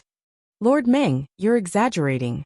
The third prince of the Qi kingdom hurriedly helped him up and said, "This is not Lord Meng's fault. It's just that Li Xianzi. Alas, if only the Qi kingdom had such a great talent. How great would it be?" He raised his head with a hint of expectation in his eyes. The celestial punishment artifact really shouldn't be in the hands of the Jing kingdom. If the Qi kingdom can get it, the unification of the world will be just around the corner. Then he smiled again and said, "However, we've gained a lot. I didn't expect the king of Shu of the Jing kingdom to have such a grudge against Li Xianzi. In this case, all we need to do is wait. If we can bring him under our banner, we won't have to worry about our success." The old man surnamed Meng didn't interrupt this topic. He pondered for a moment and said in a low voice, "I heard that the first prince's men have chased him to the Jing kingdom. Is that true?" The third prince of the Qi kingdom withdrew his gaze and sighed, saying, "My brother, the first prince, is still worried about me after all. The first prince has no tolerance for others. How can he be the emperor? When I return to the Qi kingdom, I must submit a memorial to His Majesty." Their voices gradually became lower and lower, until they couldn't hear anything outside the carriage. When Prime Minister Qin stepped into a palace, the King of Shu was lying on the bed, engrossed in a book in his hand. "Your Highness, do you feel better?" Prime Minister Qin walked over and asked. The King of Shu raised his head. When he saw the visitor, he immediately put down the book and sat up with his hands supporting his body. He said hurriedly, "Prime Minister Qin, why are you here? Sit down quickly. Someone, serve tea for Prime Minister Qin." Prime Minister Qin waved his hand and stood by the bed. He looked at the King of Shu and said, "Your Highness, you should know what happened in the palace in recent days, right?" "How could I not know?" The King of Shu smiled and said, "If it weren't for my illness, I would also like to see the expressions of the Qi kingdom after they lost. I can't help but feel happy when I think of what they did in the capital city and what happened today." Prime Minister Qin glanced at him and asked, "Your Highness, do you know that if it weren't for Li Yi, the county magistrate of Chang'an, the Jing kingdom would have lost today?" The King of Shu sighed and said, "County magistrate Li turned the tide and restored the dignity of the Jing kingdom. He is indeed a pillar of the country. Although I had some minor conflicts with him, they are nothing in the face of the righteousness of the country. Your Highness, I'm very relieved that you can think this way." A hint of admiration appeared on Prime Minister Qin's face. He nodded and said, "Your Highness, rest well. I'll take my leave first." When he walked out of the palace, Prime Minister Qin took a deep breath. The change in the King of Shu was indeed an unexpected gain for him. After this incident, although he had lost face, it was not without benefits for the King of Shu. At least he had grown a little, and seemed to be able to take on great responsibilities. Prime Minister Qin walked down the stone steps. Inside the palace, the King of Shu still had a smile on his face, but his right hand was tightly grasping the brocade quilt beside him. The veins on the back of his hand were bulging, looking extremely terrifying. Rip! A few long tears appeared on the brocade quilt.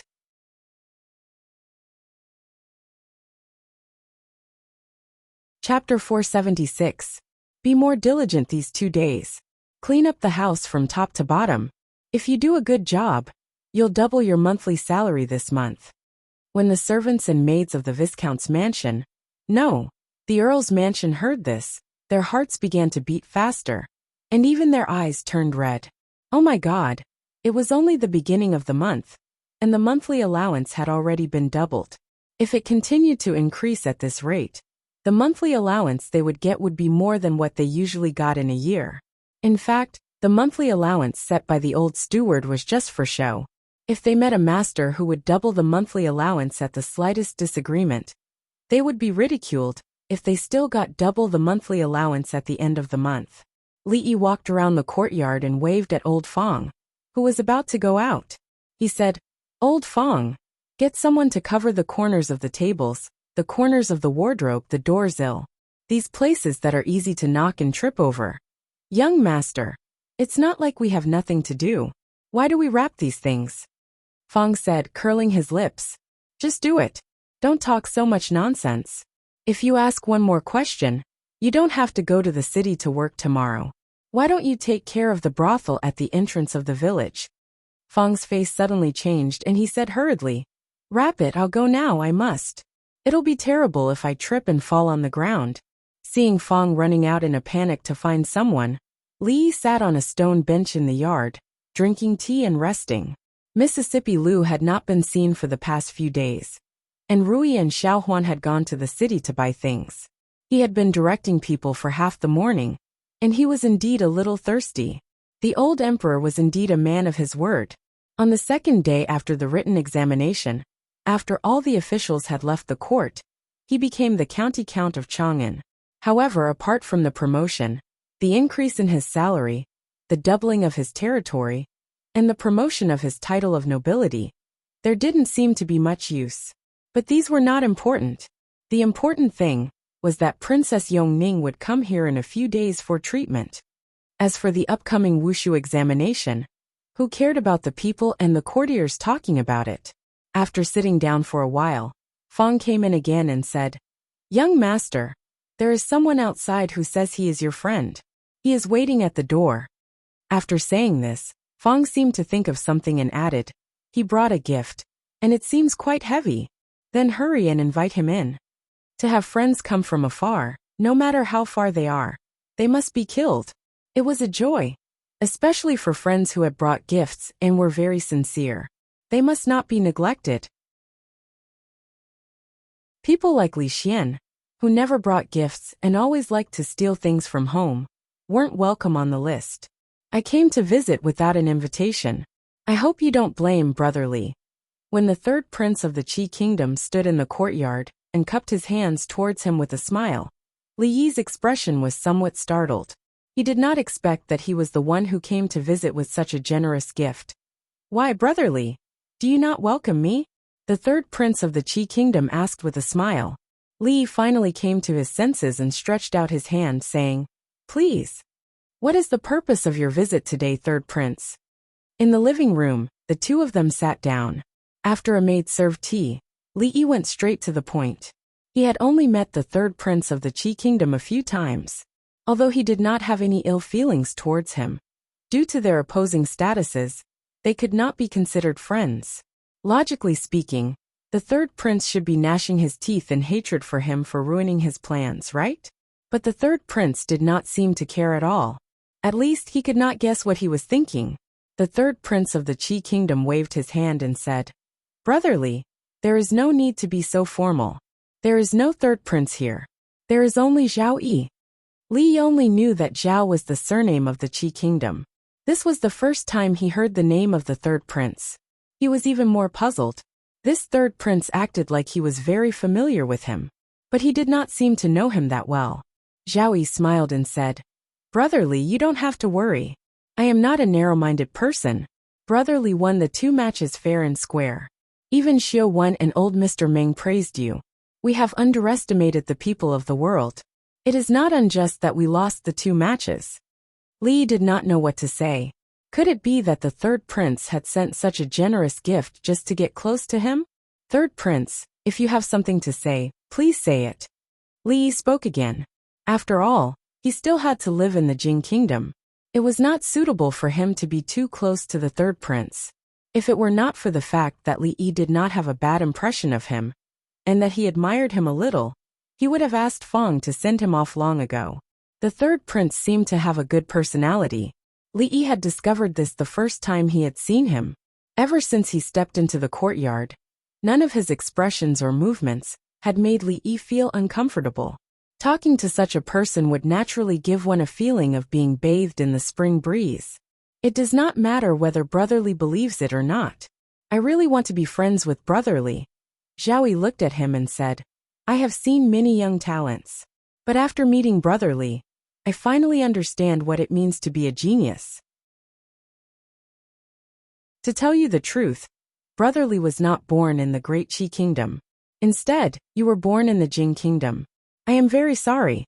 Third Prince, you flatter me. Li Yi had to admit that the third prince was very good at praising people. When he spoke the truth, his expression was sincere, and his attitude was touching. Although he knew that the third prince was a prince of the Qi Kingdom, Li Yi's impression of him continued to rise. If the Qi Kingdom and the Jing Kingdom were not at odds, you and I would definitely be best friends. Zhao looked at Li Yi and said, Unfortunately, there are no ifs. Li Yi sighed and said, That may not be true. Zhao smiled and suddenly asked, I heard that there is some discord between Brother Li and Qin Yu, the eldest grandson of Prime Minister Qin, and the King of Shu? Li Yi turned his head and looked at him. Zhao did not wait for him to answer. He smiled and said, No matter how you look at it, the King of Shu is the prince most likely to inherit the throne. In the future, the Qin residents will certainly be like the sun in the sky. I do not know why Brotherly has enmity with these 2 people. Zhao paused and looked at him with a slightly serious expression. I just want to let Brotherly know that whether that day will come or not, there will always be a place for Brotherly in the Qi Kingdom. Zhao looked into Li Yi's eyes and said seriously. He took out an object from his bosom and put it on the table between them. In the Qi Kingdom, seeing this object is like seeing me. Brotherly, keep it. Li Yi looked at the dragon-shaped jade pendant on the table thoughtfully. At this moment, Zhao stood up from his chair and sighed. I've stayed in the Jing Kingdom for a long time this time. I'll be leaving tomorrow. It's a pity that I can't catch up with you for long. I hope I can see you again one day. I still remember that Brotherly still owes me a meal, he said again and turned to leave. No. Li shook his head and pointed at Li Xian, who was walking in from outside, and said, The person who owes you a meal is over there.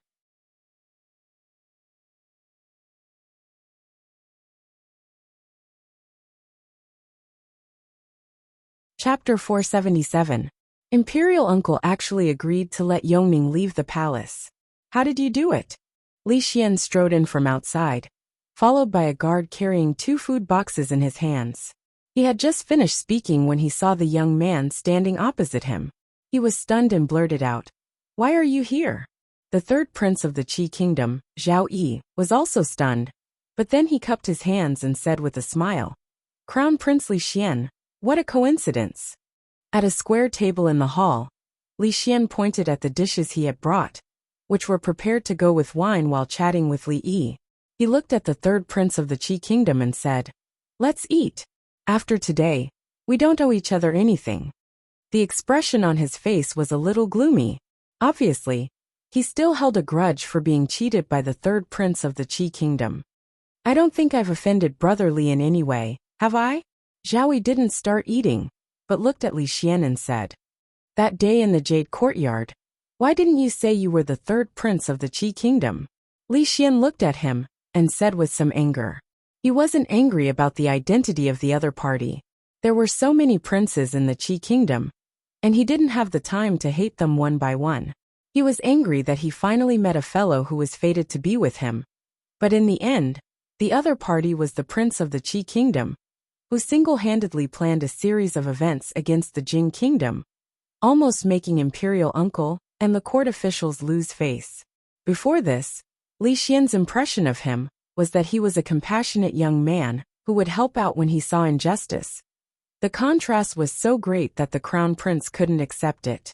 Zhao Yi looked at him and said helplessly, "At that time, I didn't know that one of you was a crown prince and the other was a viscount." Li Xian felt that his question was very unreasonable as soon as he spoke the truth, but he was really depressed. He didn't want to be reasonable. He looked at Zhao Yi warily and asked, "What are you doing here?" Zhao Yi stood up and smiled.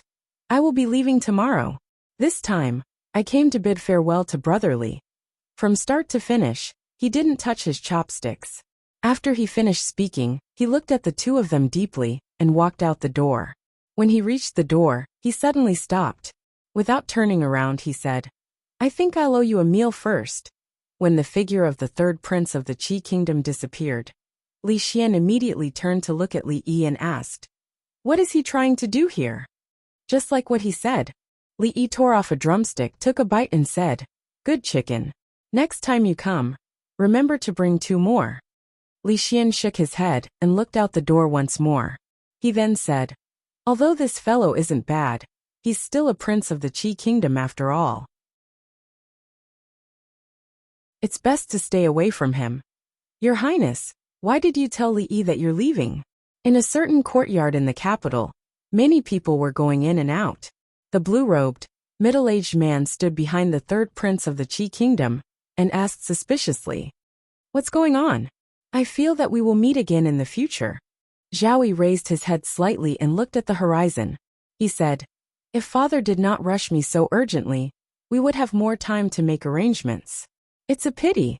The middle-aged man nodded and said, "The most important reason for our visit this time is to discuss the problem of the 2 cities. The third prince has indeed stayed in the Jing kingdom for too long. I'm afraid there will be different opinions in court.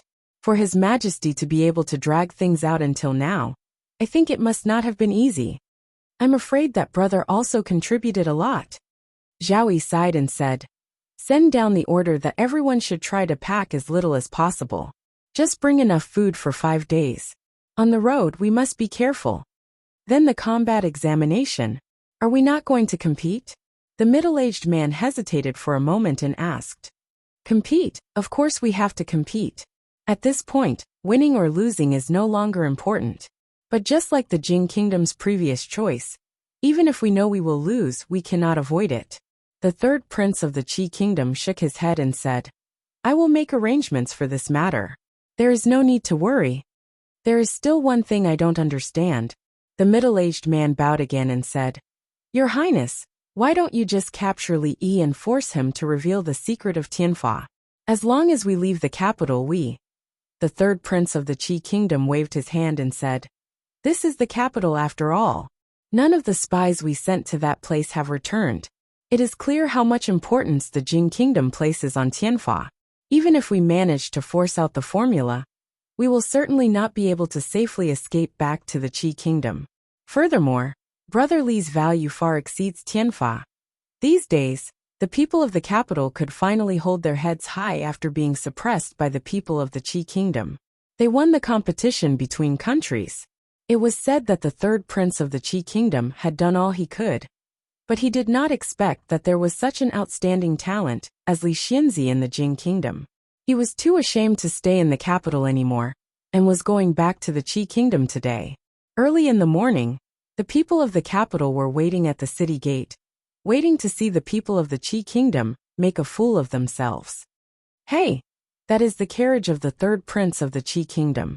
I really want to see what the third prince looks like." On the street of the capital, a servant in Sian couldn't help but say as he looked at the rows of carriages passing through the city gate, "What can he look like? He just has 2 eyes and a mouth. Stop looking. Young master hasn't bought what he wants. If you go back late, you won't have a good time." The servant next to the servant in Sian patted him on the shoulder and said. The servant grimaced in pain as he rubbed his shoulder. He said angrily, "Second brother Wu, I know you have great strength, but you don't have to prove it on me every time. My bones are about to fall apart because of your patting these days. Alright. Your body is too weak. You need to nourish yourself. Go now. Remember to ask the cook to stew a chicken for you tonight." The servant in cyan cast a glance at the man and thought, "What a nice way to put it. Every time I have to sacrifice my body, I can get some benefits from the fat cook. But in the end it all goes to him. I can only eat the butt of the whole chicken, and I can't even drink the soup." When the carriage of the envoy of the Chi kingdom passed through the city gate and disappeared before the eyes of the crowd, the people of the capital who had gathered around to watch the commotion dispersed. However, they still gathered in groups of 2s and 3s. They didn't stop talking. Just then, 2 figures walked in from the city gate. The one on the left had red lips and white teeth. He was an extremely handsome young man. He turned his head to look at the tall city wall, then looked at the endless stream of carriages and horses. He then turned his head to look at the slightly older young man and exclaimed, "Young master, this is the capital." The young man stood in the middle of the street, looking at the scenery in front of him that was vaguely familiar, but also very different from what he remembered. He shook his head and gently knocked on the young man's head, saying, "You're just like a country bumpkin. Don't just stare like an idiot. Hurry up and find someone." You're tuning in to the Lee May's Sword of Destiny YouTube channel. We're so grateful for your support, and don't forget to subscribe to join us on this incredible journey through captivating stories.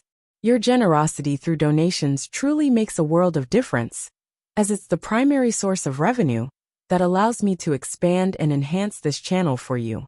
Thank you from the bottom of my heart for being a part of this adventure.